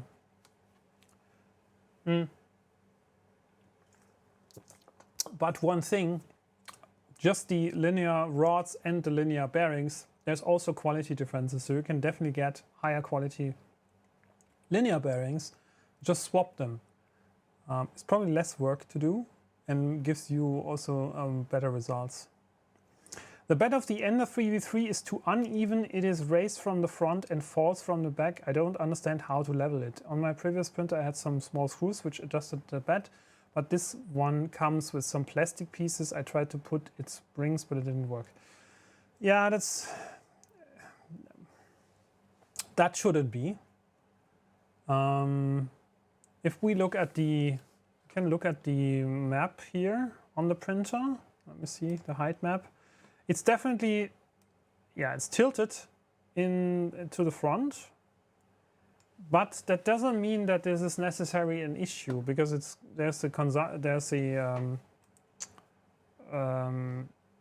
it is going to be compensated. I don't know how much that is, 0.2. It's like from 0.2 plus to minus 0.2. So it's 0.4 millimeters difference front to back. I get it, it's probably better to adjust that. But I mean, we have been printing so much stuff on this printer now, and with no issues, that I would say probably not required to change that. So, and you have some settings that you can change once you are in the main cell. So, and once you have installed the script, you can check if there is a compensation, how long this is compensated for. Let's just check the mesh bed leveling. Ooh, where do they? Bed mesh. I think they are not setting any limits. So that's actually good, because that means in the config file they don't have anything to phase out the compensation. So you have basically two choices. In the Clipper settings, you can basically have a fade out of the compensation at a certain height of the print. But that can also lead to the parts being non-square or yeah, basically just misaligned, because you have the bottom might be tilted slightly, and the top, if it's a cube, is then again printed as if the printer was completely straight. And so that could be an issue. But if you have, like here, it is not enabled, so it has no fade out. And that means for the whole print, in every single moment, there is the compensation going on. So a cube should also be a cube and not something else. Like it should be like 90 degrees angles for everything, also in the Z-axis. So that's why at least it should be good, right? The same, if you want to know, for my Bamboo Lab X1 Carbon, I have the same issue that from corner to corner, if you see the printer running and it's going around the print surface, it is visibly moving the print pad up and down, right? It's really noticeable. So it means it's also kind of tilted somehow. And for another P1P, for example, that is not that noticeable, or for a P1S, but for that specific X1 Carbon, it seems to be that is kind of super small tilt in the print bed, and that is compensated. So that's, yeah, even those printers have that.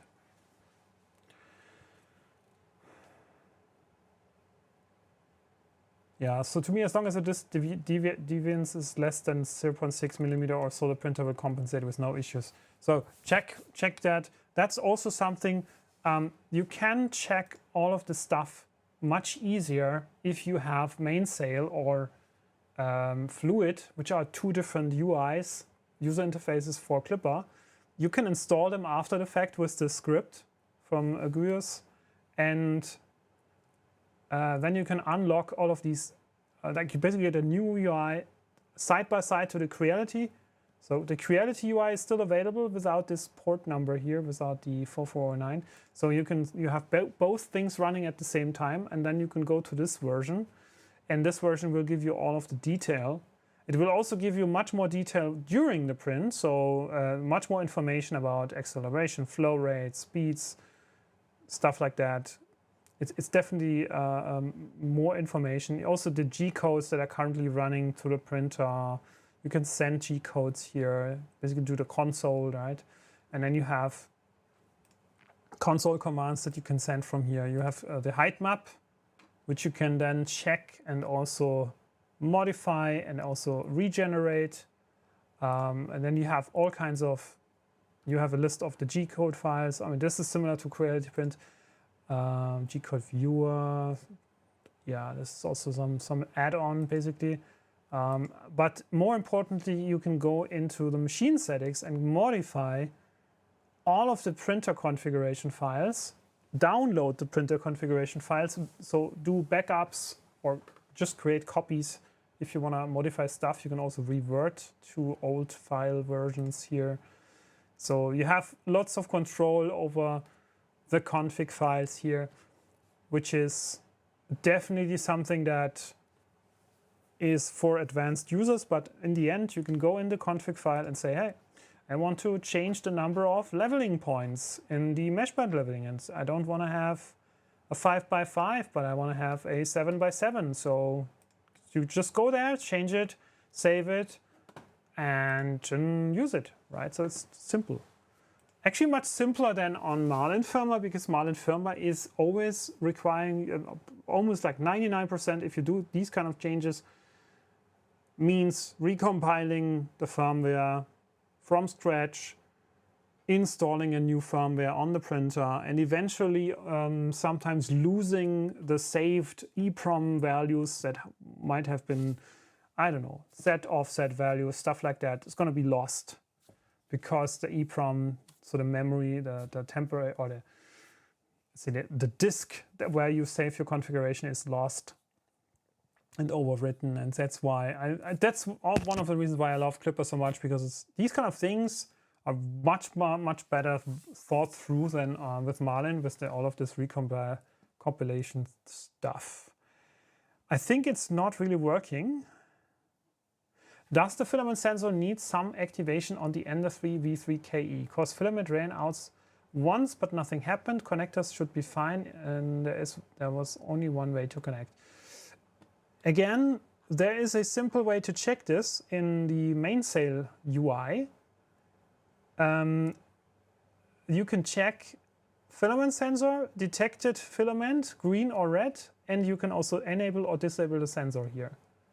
Right? You can do the same with G-code commands. There is a filament sensor, enable filament sensor or disable filament sensor command, or basically the M119. I think this still works. Does it? I don't know. That's just the XYZ. I think M119 doesn't work the same way here, but you can check.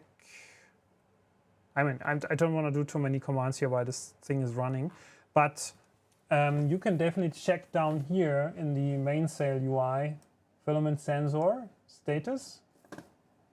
Let's make it a little bit larger. Yeah, so this is the setting, and you can switch it on or off. So this is a good way to check whether it is at all enabled. But there is also a command to do that. Let me see, filament sensor. Let me see. I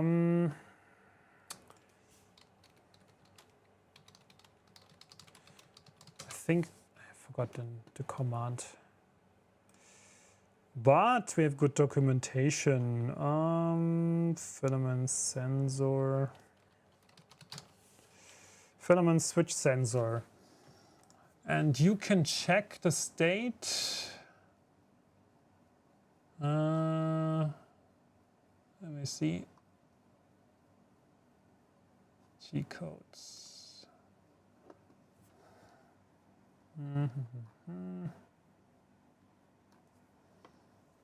There was something about filament sensor.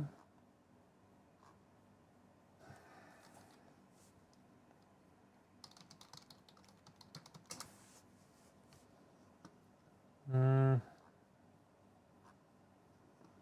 it, why is it not finding it?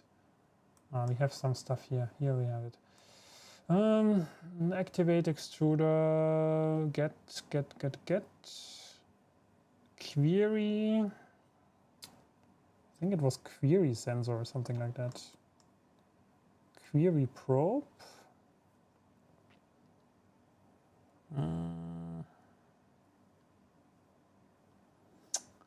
Where was it? Not using that so often, honestly. Probing filament hall, filament fist, query filaments with query filament sensor. Here we go. Query filament sensor. Sensor is, and then you have to name the sensor. Well, you can try without. Query filament sensor. Yeah, sensor is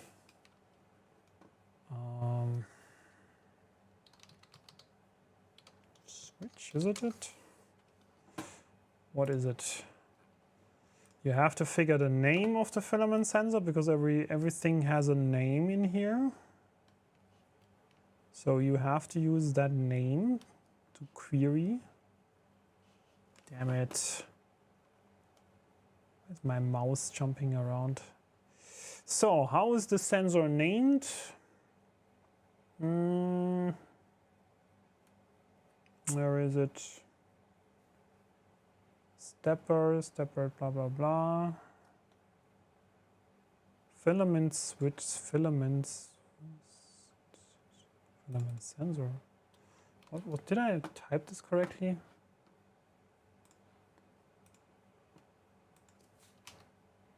Filament sensor. Okay, so that's what you need. Query filament sensor. Sensor equals filament sensor. That's how you would check it without the UI technically. So, and then there is also a command to set the filament sensor, which is this one. This is set filament sensor. So if you want to be sure that it is enabled, you can use this command.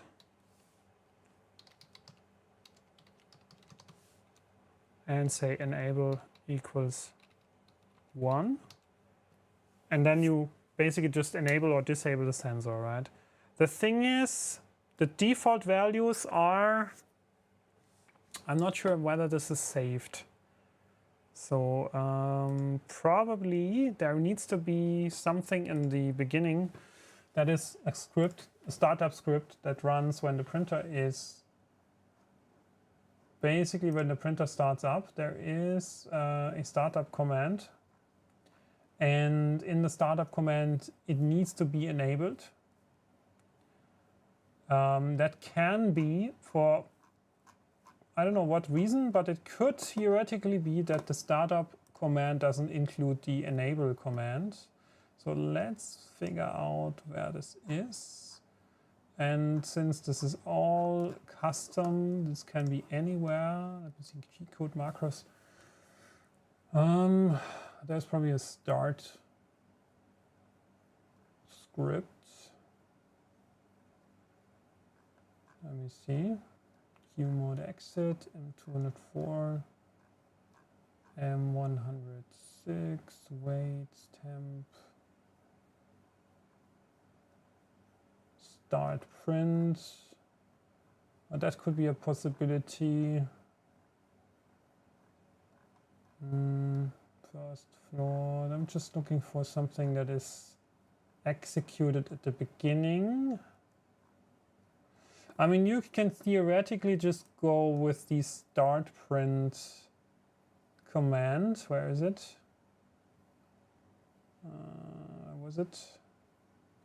You could go with the start print command and just modify, add a G code here. If you're not sure that the sensor is enabled at the start, you can just put it in here as a new line and say enable the filament sensor, and then you're on the safe side. And once the print starts, usually this command is executed, because this is normally a little bit different with other printers or other start G codes. You don't have that much start code in your slicer program, but you usually just have start print in your slicer program as the start G code.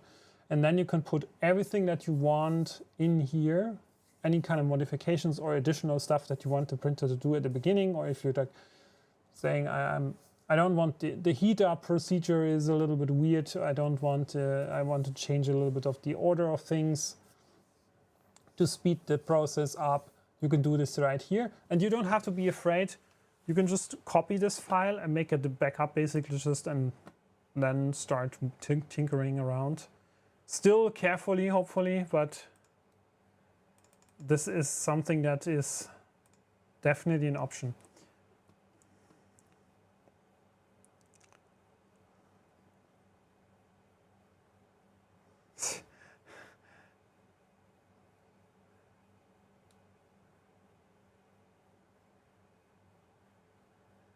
Never used Mainsail, but have been interested to know if it offers any other advantages over Fluid. Yeah, I think that it is kind of a matter of taste, to be honest.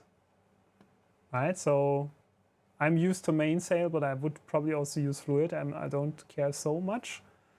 I think it is just quite intuitive for me to use that, right? But yeah, it works.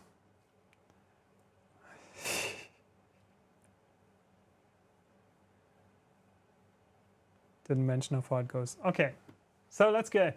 That's good. Let's see how far we are with the print. We are then 10 minutes to go. I think this is good because we can then take it and mount it tonight. Let me check. Is this still running? It's looking good. Filament is still on the spool, so I guess we just have enough filament for this print. And if I'm switching to the next one, we probably at some point have to switch the filament. Yeah, and Mainsail or Fluid, up to you. The good thing is, using the GUIMOS script, I realize every time I speak this, I'm speaking it out differently. So the GUIMOS script is offering you both options, so you can choose what you want. The important part is actually that you have Moonraker, which is the API layer, so the underneath the layer that communicates with Clipper, because that enables you to use Octoprint communication from any slicing program. So you can use Prusa Slicer, Octo Slicer, Super Slicer, Cura, as long as you have an Octoprint connectivity in that slicing program, it will be able to talk to Moonraker and send the print files over to the printer. And that's why this was my first modification with all of these printers, so I can start printing remotely with Octo Slicer, which I really, really like. Or Orca Slicer. Octo Slicer, Orca Slicer, Orca Slicer.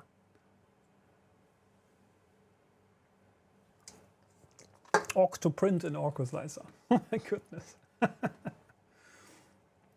Okay, so almost there.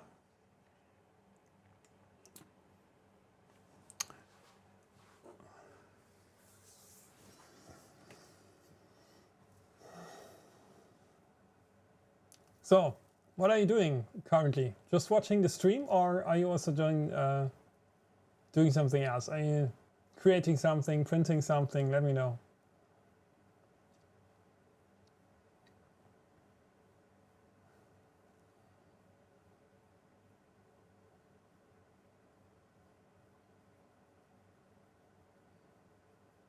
Making supper at the moment. Okay.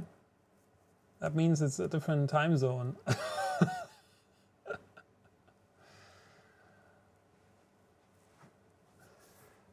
Cyrus is asking, what filament are you using?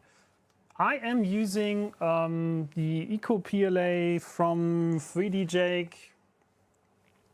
Has been sponsored for this project by 3D Jake, which is an online shop from Austria, but they also send internationally. So if you're interested, it's actually a great filament. It's super affordable, so quite cheap, but still from the quality perspective, I'm actually very happy with the results. And they also have different PLA flavors. So this is the normal Eco PLA, the cheapest PLA. And there is also Eco PLA Tough, which is more stiff and more rigid and for some functional parts. So I think you can basically get away with using PLA for a lot of stuff now with some of the PLA Plus, PLA Tough. And yeah, this is, again, this is the 8 kilograms that they have been sending to me for this project. You can find the link down in the description of the video with a 5% voucher for everything.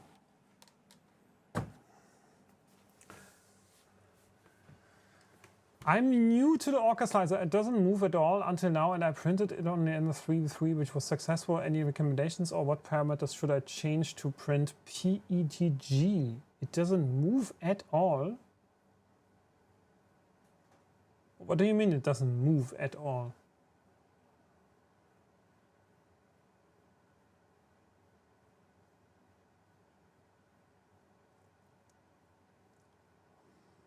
When Martin Harris, I always sit and draw when I watch streams. Nice! So quite creative then. 6 p.m. in Canada. Oh yeah, nice. Actually, I would love to be in Canada again at some day. I was doing a trip, but so long back, so long ago. I think it was, when was it? 2012 or something. So yeah, east side,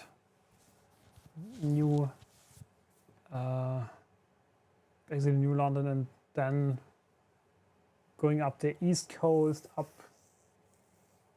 and back. I think not further west than the Niagara Falls, and then go back. So I think that was the trip. Yeah, it was a really nice time, but I didn't ever visit the West, so it's like, would love to go west coast of Canada, Vancouver or something. I would be super interested to do that.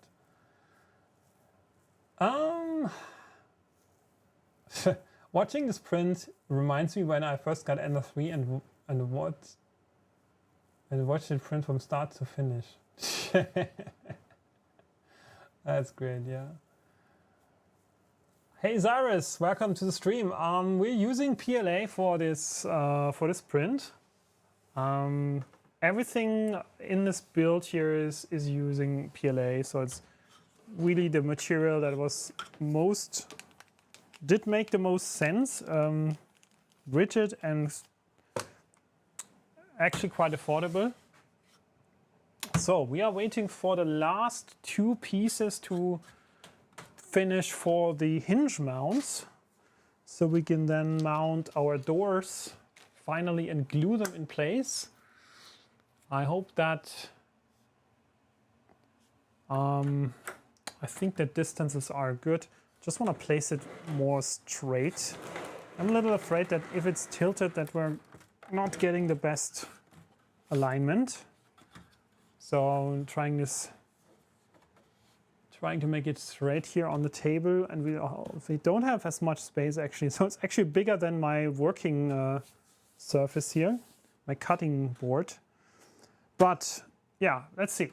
We're getting the last 2 hinge parts here. We're going to mount them right here in the middle. Then we can also continue aligning the doors, and then finally we can print the magnet holders. To have the magnets on the doors. I'm still not sure, because we have one door that has nothing here. This right-hand door doesn't have anything in the corner here, so we probably have to glue the magnet onto the acrylic, which does not look the most beautiful, but let's see. Maybe if we just use a tiny bit of glue there, we can get it on without spilling anything. Alternatively, we can also use tape. I have this really nice transparent tape, but it's also quite thick, so I'm not sure if this is actually This is a good idea. This could add too much layer. Yeah, let's see. Let's see how we do this. Maybe don't use super glue right away. Maybe we're just gonna use some tape first. Just try it out in the first place. See. You must have been in New Brunswick, Nova Scotia if you went east. Yeah, Nova Scotia actually tells me something because I think we have, let me check out which route we took. We did travel, let me see where we went. No, I think we didn't go that far up. Let me see, we went to New York. Where did we go?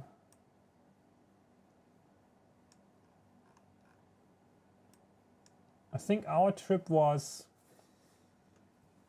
if I'm not wrong, we went, we came from New York. We went,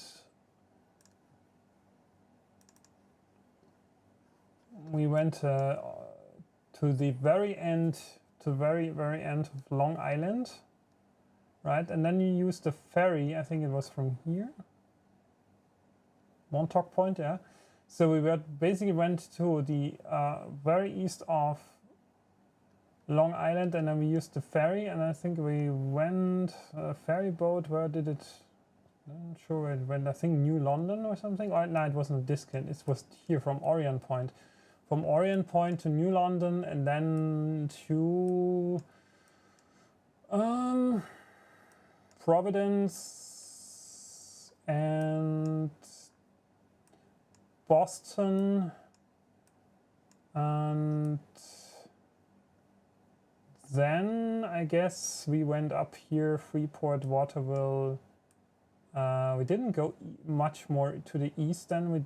Then we went right up to Quebec and Montreal and to Hamilton, Rochester, and then back to New York. So that was the trip. So we didn't see so much. I mean, it really was just we could say the very most south parts of East Canada. But it was a nice trip. But again, I'd love to go to the cities like Vancouver, Calgary, and stuff like that. So wanted to visit these kind of cities. I think Vancouver is actually great. I was there just temporarily for a trip. So a flight stop, but didn't really see the city. So that's how far I went into Vancouver, just with into the airport, basically. Yeah, maybe skiing would be nice, and Whistler or something. So, but that is probably a couple of years into the future. So let's double check. How far is the print? I think it's in the last few layers.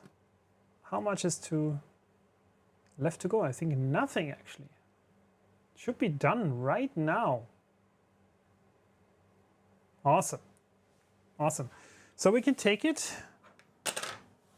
We can take it from the build plate now and we'll mount it. That's awesome.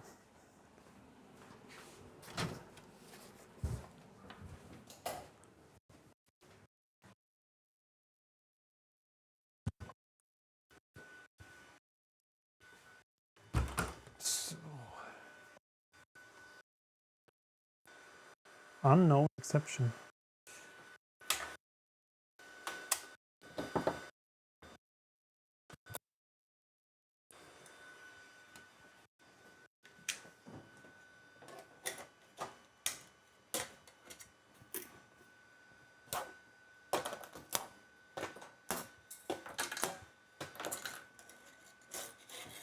So cleaning up the build plate quickly.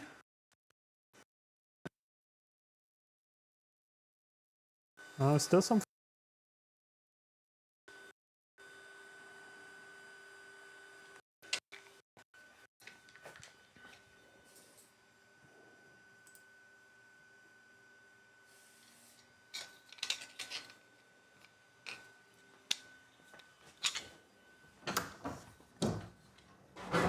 So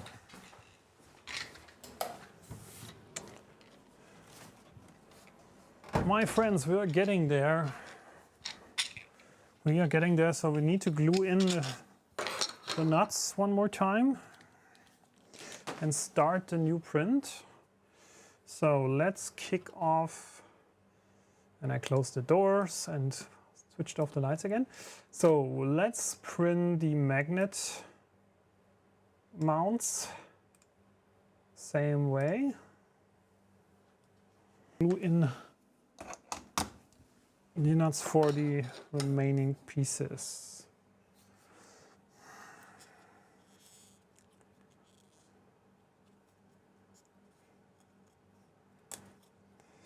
That printer is printing its own house, yeah. That's right.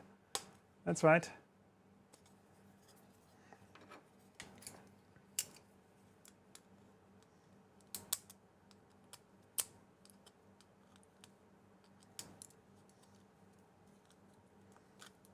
I remember when we went to, when we crossed the border to Canada, that was quite funny because there was a guy that was working at the border.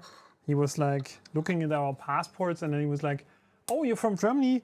I was working in, I think he was in Frankfurt for a couple of years." And I was like, how is it that you have been in Germany? It's like, what kind of a coincidence? That was super funny guy. Something similar happened when we went back to Niagara Falls, when we crossed back to the USA. Like, there was no one at the border, like basically there's 0 cars. And then but it was a super bad weather also, but there was almost no cars at the border. I think when we crossed the border, there was no line. And then also the guy was like, had some time, obviously. It was like starting a conversation about Germany and stuff, and how he has also been in Germany. So it's like, okay, nice to hear. So we always had friendly people at the border. It was like super fun. So we need 6 nuts. And the glue gun.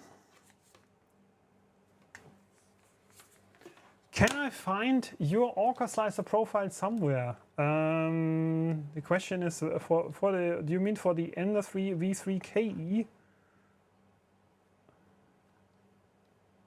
I think I didn't export them yet, honestly. It's actually a good point. Maybe I can do this. I did, at least I have, I mean, actually you don't need special profiles, because in Orca Slicer you will find the printer in the list of printers, and the profiles for the printer are actually quite good. So the starting profile, so if you just use the initial profiles from Orca Slicer for the Quality printers, work actually quite well. So you probably just want to make some minor changes at some point and say, like, maybe increase the printing speed or something, but they are actually quite fast already, also from the acceleration settings. And so I mostly did not change them. Also not here, right? These are still 99% the original profiles for the Ender 3 V3. The only changes that I made is some defaults that I found annoying. I also, for example, I did disable the brim, the auto brim. I disabled support and some minor things, nothing serious. So I would say you can absolutely go with the defaults if you're starting out. So that is good. think my glue gun is also heated up. Let's get this in.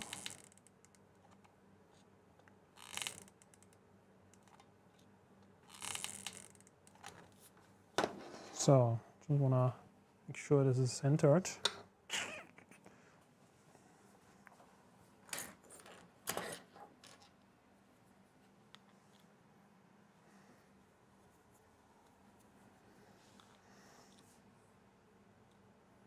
So, this one is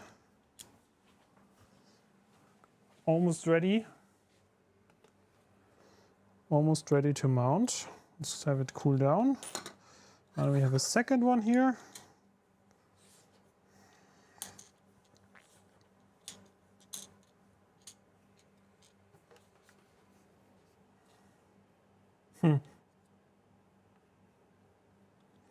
Yeah, the material settings. I mean, yeah, I would say a walker slicer is definitely going to make your life very easy to tune your settings. For example, by printing extrusion calibration, temperature calibration. There's all kinds of like default calibrations that you can do. For example, here there's a button up here at the top of the Orca slicer which is called calibration. And there you can define, or you can run a flow rate calibration, pressure advance calibration, max flow rate tests for the specific material. So these are mostly, flow rate tests and pressure advance and max flow rate are all tests for the specific material. So you have to do this every single time you change to a different material, and then you can save it in the material settings because there's only the Creality, PLAs, ABS, PETG in the list. But to get your specific profile tuned for your material is normally very fast, because you just run these different tests and then you can just set the stuff in the filament settings, and then you have the perfect material settings in place. PETG, yeah, PETG is with sticking. I mean, this depends on the print surface. It can stick very well. And I also had the exact opposite, that it was sticking not at all. So, for example, with this Prusa's print surfaces, I always had the issue that it didn't stick so much. As Jez Moctezuma, thank you for the 100. I appreciate that. Thank you so much.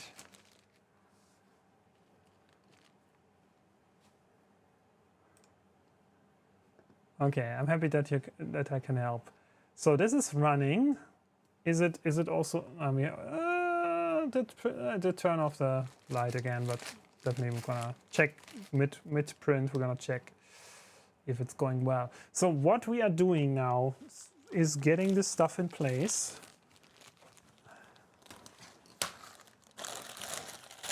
So we can finally mount the doors. That's what we have been here for the whole evening. So this one, start over here. Now, forgive me if I'm now a little bit in the picture. I had to turn this a bit because we want to have this all straight. Now it's definitely more straight than before, because the table surface is not big enough for this whole construction. So this is one of the mounts for the door hinges. Now we can take the door hinge and put it in, mount it, hopefully. Hope this works. Otherwise, yeah, this looks fine. So second screw.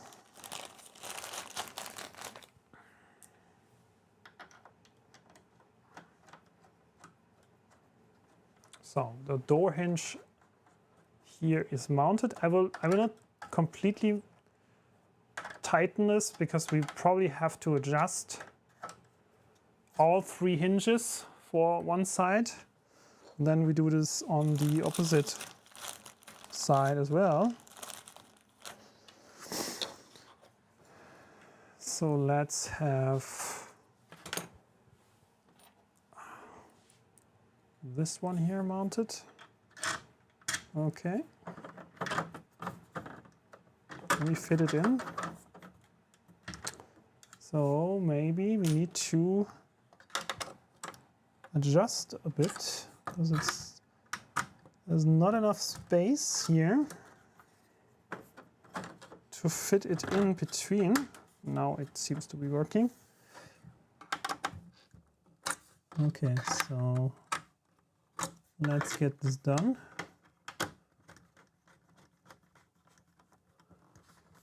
Okay, so hinges.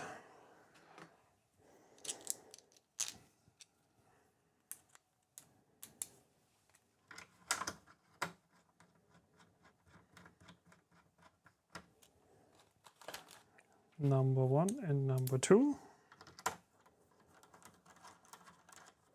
Okay, also I'm not going to make that super tight. I'm actually going to release the other ones a bit. And now it is time to adjust the hinges. We saw this in the beginning when we had the doors in place, that we need to have them a little bit to the outside. We need to push them outside slightly. So let's see, is this working? So the door is in the hinges. Now we want to push it as much as we can to the outside so that we can have a little bit of a gap here in the middle, and also pushing it up so it's not sitting on this bottom corner here, on this bottom part here. We don't want to have it sitting on. Actually want to have it right in the middle so the gap here is equal. And now I'm going to tighten the screws again, carefully. This is not moving.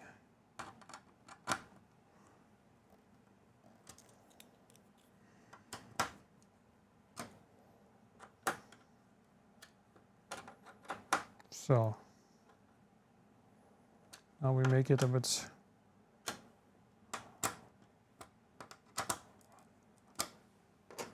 more. So this looks fairly good. So it's really, alignment seems so nice, straight. Okay, so we're going to do this on the opposite side.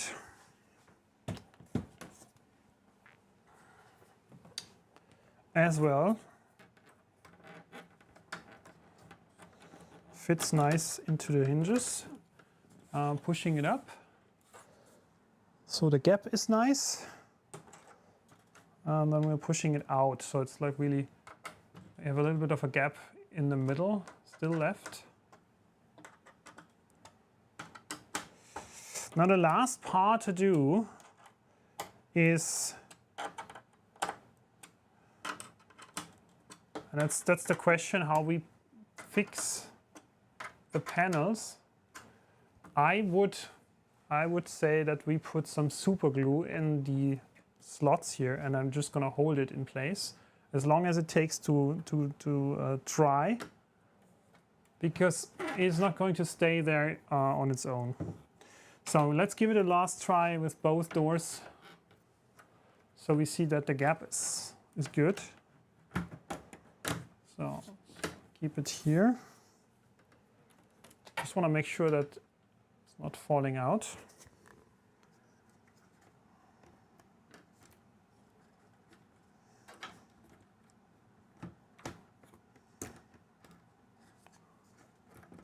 Okay. It's a bit more difficult. this way.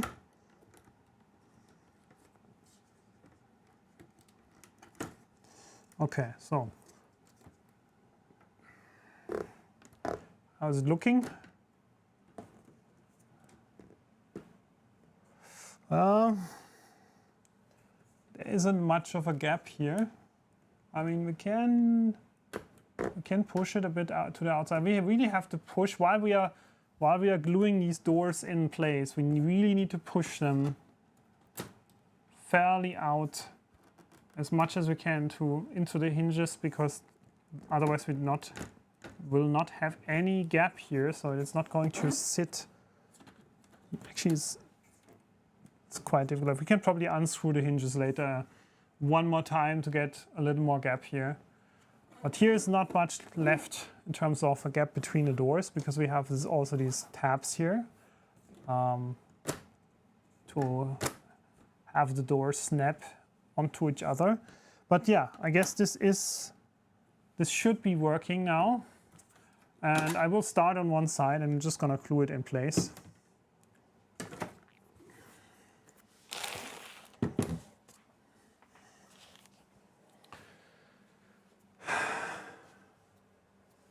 Yeah, I'm going to try to, I'm using as little as I can. And I've also realized this is definitely true that there is, if you use the super glue, there's going to be some, it's going to turn white on the acrylic. Doesn't look nice, but I don't see an alternative, honestly, because I mean, the glue gun is probably, the problem with glue stick is, or glue gun, hot glue, is going to be that it will cool down too fast. And I have a very thick super glue here, which is going to take a while to dry. And so we have some time to push it in place and just use a very, very tiny amount at the very top. I would just put something here actually at the top and not in the middle, and have it so that the drop can go down a bit while we're doing this for all. And it's hopefully not gonna drop out. That's that, but this looks good. So we're gonna push it in.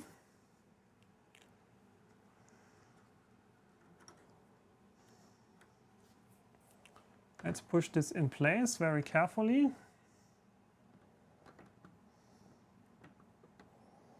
And we have only one try, otherwise we're gonna spill stuff all over the place, I guess. So let's really be super careful here. So the door is in position. And I will just hold it for a while. That's all I can do. I cannot really push the hinge or something, because it's not very elastic or something.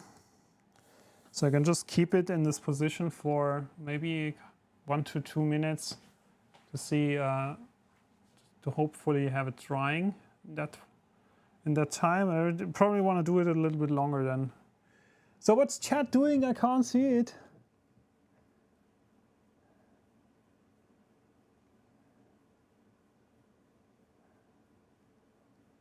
Yeah, it's a gel form. Yeah, it is kind of a gel. It's not super, I mean, it's not very viscose, but it's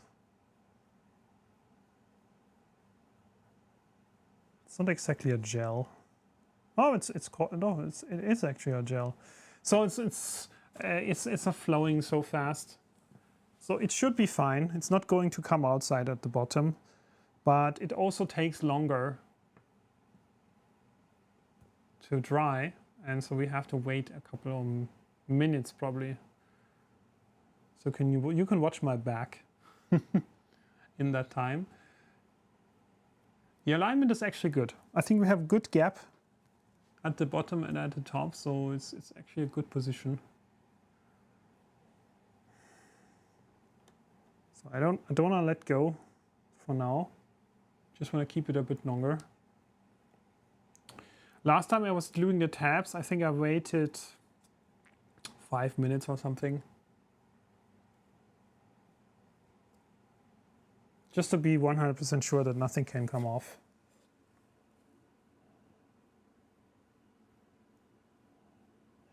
Yeah, it would have been easier if they made holes, yeah? I was also thinking about that. Why is there no option for just drilling some holes in there? On the other hand, I had already mounted something like that for the A-net. I made an enclosure with the IKEA luck table, and there I did drill the holes for the hinges.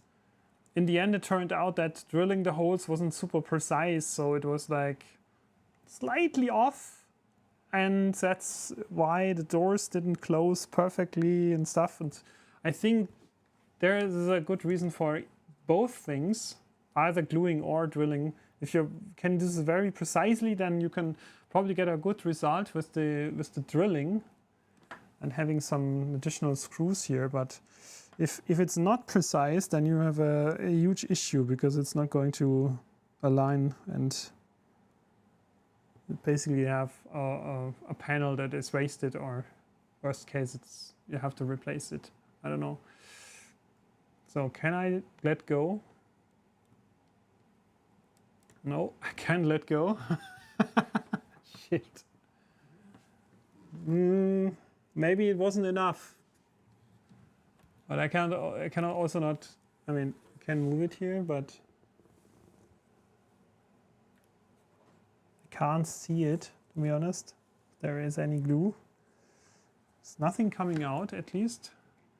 So my guess is that we still have to wait a bit more.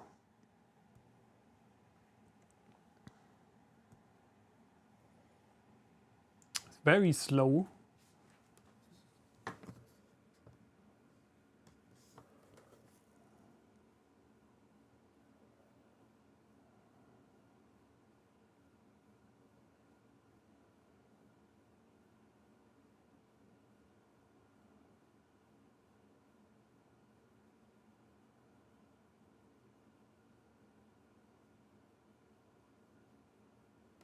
Oh, the V100 doesn't print the PETG for you. That's bad.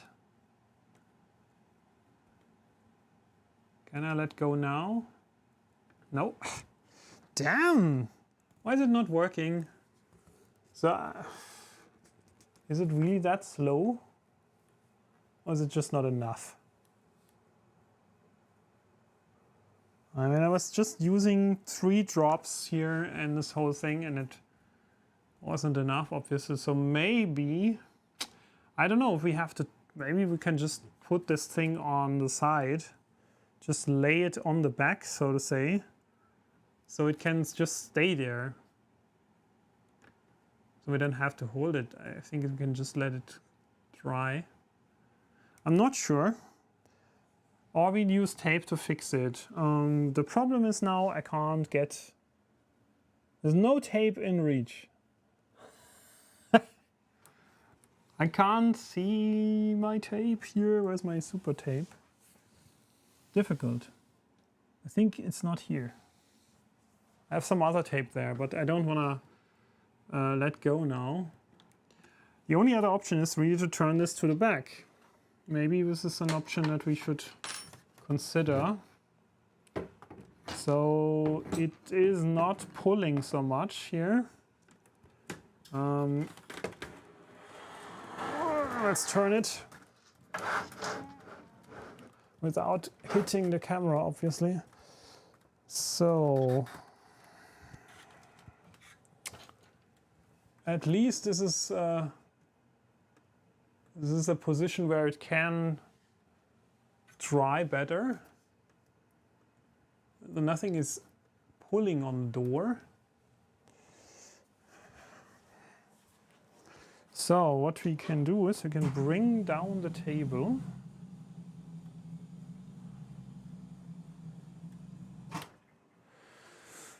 So this is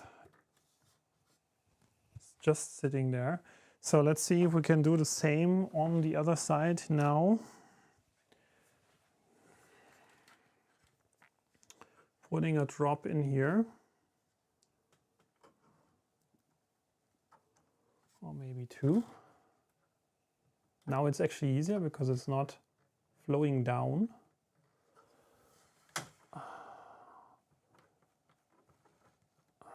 So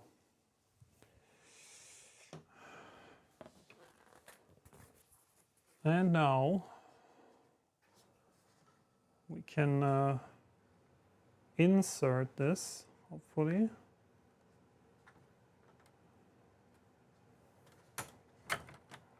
Only problem is that I don't want to spill any glue again. This is the issue. So I have inserted it. Seems to be that nothing is spilling out. So let's adjust the distances here. Actually, it sits quite nicely here. It's in the middle. So I'm just gonna let it sit like that. So we can check later if we have to do more glue on this side. If it's still not holding up after 10 minutes or something, then it's definitely not enough. But now the doors seem to be closing fine. This is in a good position. I think if we have to adjust it, it's definitely possible later. Good. Why not?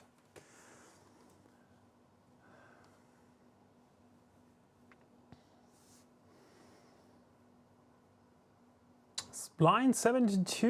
You need some accelerator spray for the super glue. I'm not sure if it's going to reach in these little slots there. I have that stuff actually. The thing with the accelerator spray is I don't know if it's good for the acrylic panels, if this is going to leave any leftovers there. I mean, we can use the accelerator spray, but it could work. I'm a little bit afraid if this is going to hurt my panels. Let me see. Then we can try on one corner.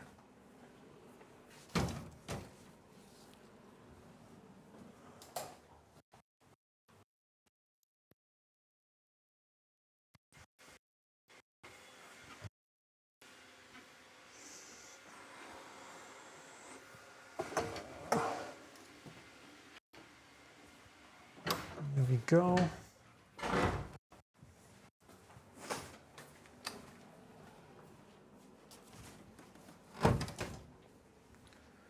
So yeah, there's an activator spray. It could work. Let's see. I mean, the thing is, I don't know if it's actually reaching inside.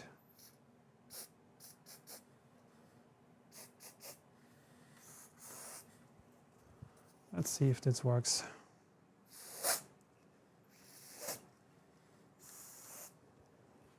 So I hope this is not leaving anything on my panels, on it not causing any damage. Honestly, I'm not sure. Maybe we have now some visual stuff on the panel here, some dirt of the spray or some, I don't know. Change the surface a bit. That's, I mean, if this works, this is okay. Die biegt's nicht durch, na? Na, es biegt's nicht durch. So, just spray a lot. I don't know if I spray a lot more.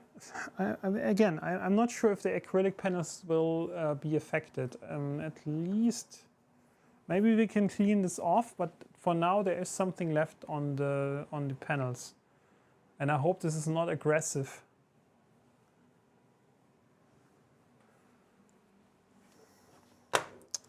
So let's see. Let's see. I mean, the activator should have worked, at least on that side. Doors are, I think what we still have to do, because we have very little space between the panels here, for them to close properly, I guess what we need to do is really to readjust all of the hinges again and really push them outside a lot harder. If that doesn't help, yeah, I mean, this should at least improve the little gap here and make it a little bit wider, even if it's just minor. But at the moment, I think it's not. I mean, it is closing, but it's if you do this and you have to push to make a little gap, it's not the best. I don't like that so much.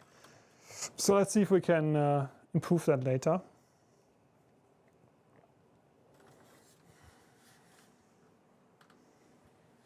But so far, the alignment seems really good.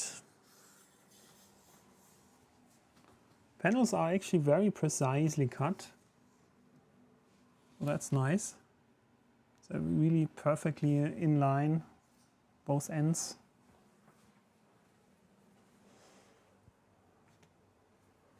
So that's the gap that I'm talking about here between the panels. There is, I think it's not enough so it closes easy. So you will have to push it. See, this makes a little bit of a noise. That's why they're just too close together. Here in this corner, actually in the... So I think we can fix that.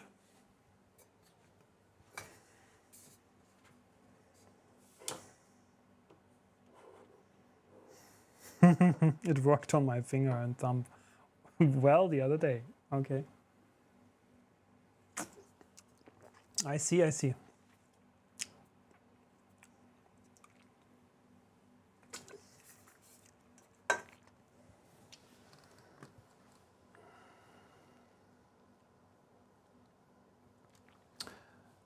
Coxelson, I like to use the automatic speed settings in Prusa Slicer and just limit the max flow rate and maximum print speed, but even for a 0.6 nozzle, 16 millimeter per second is not super fast and below 10 cubic millimeter per second.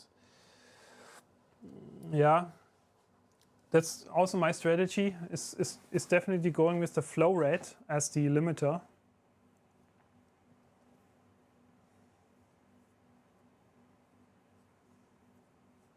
Definitely a way how to have everything on auto mode.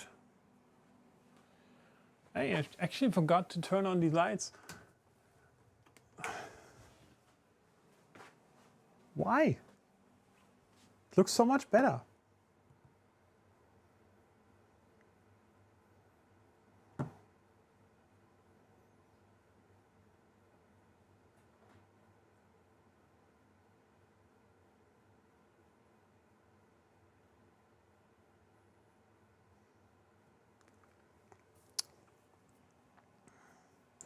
Okay, so how long shall we let this sitting here? I don't know. Maybe just let's have it for a couple more minutes. So how far? I'm just going to check over in the workshop how far we are with this print and if the filament is still enough.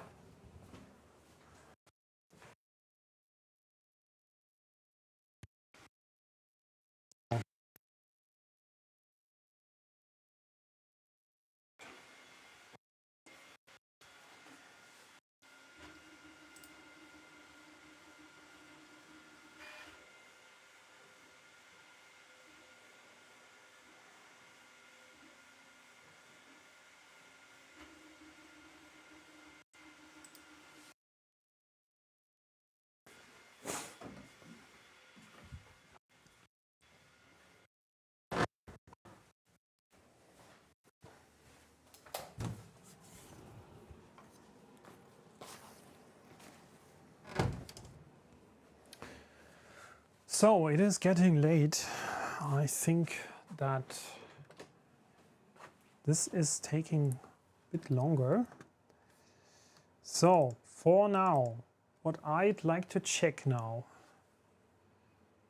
is whether the doors are finally in place and not coming out here.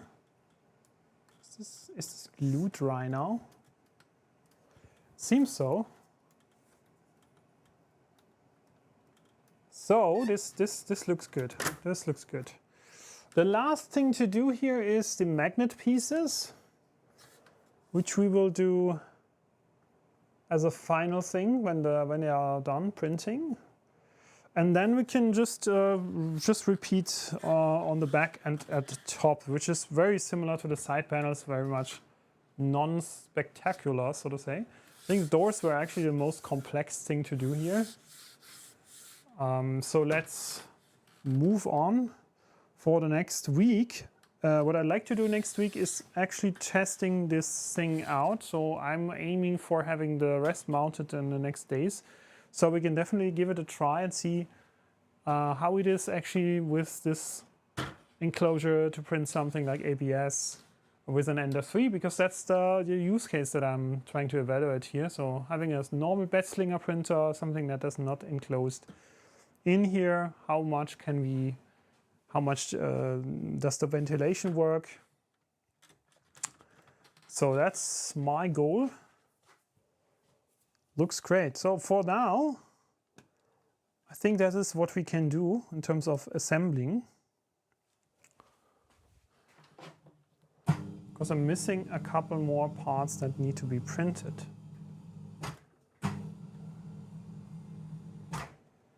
Okay. Great stuff. Good achievement for tonight.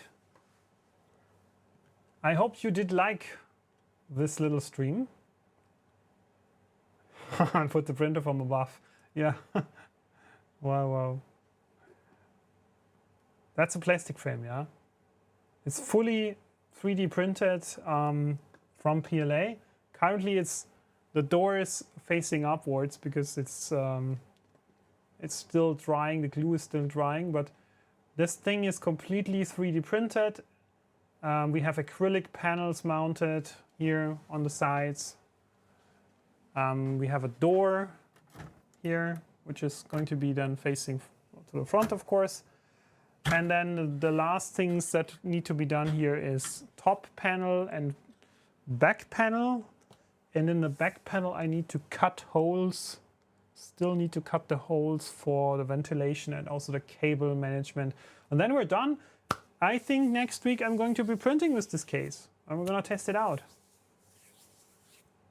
It's just super huge, right? 60 centimeters each direction is really huge. Yeah, we will see if it can take the heat, if it's gonna deform in any way. But I think not, because if you think about it, it's very, very big compared to something like Creality K1C or the Bamboo Lab.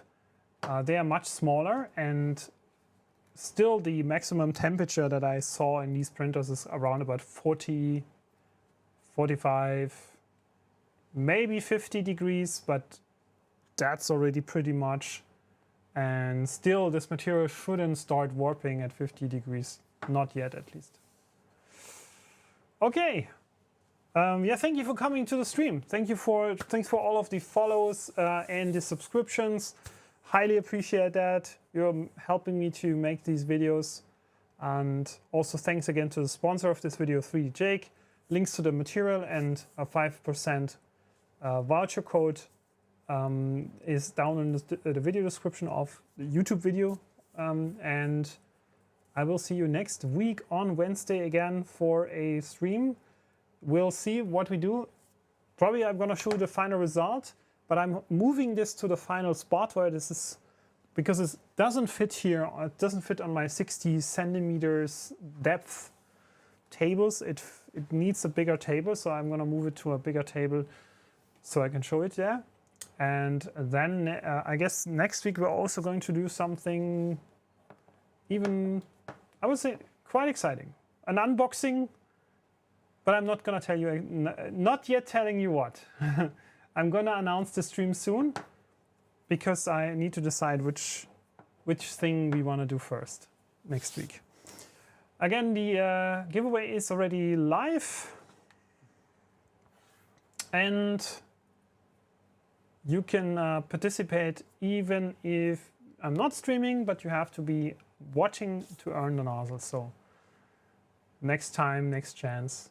See you there. Bye-bye. Have a good night. Good day.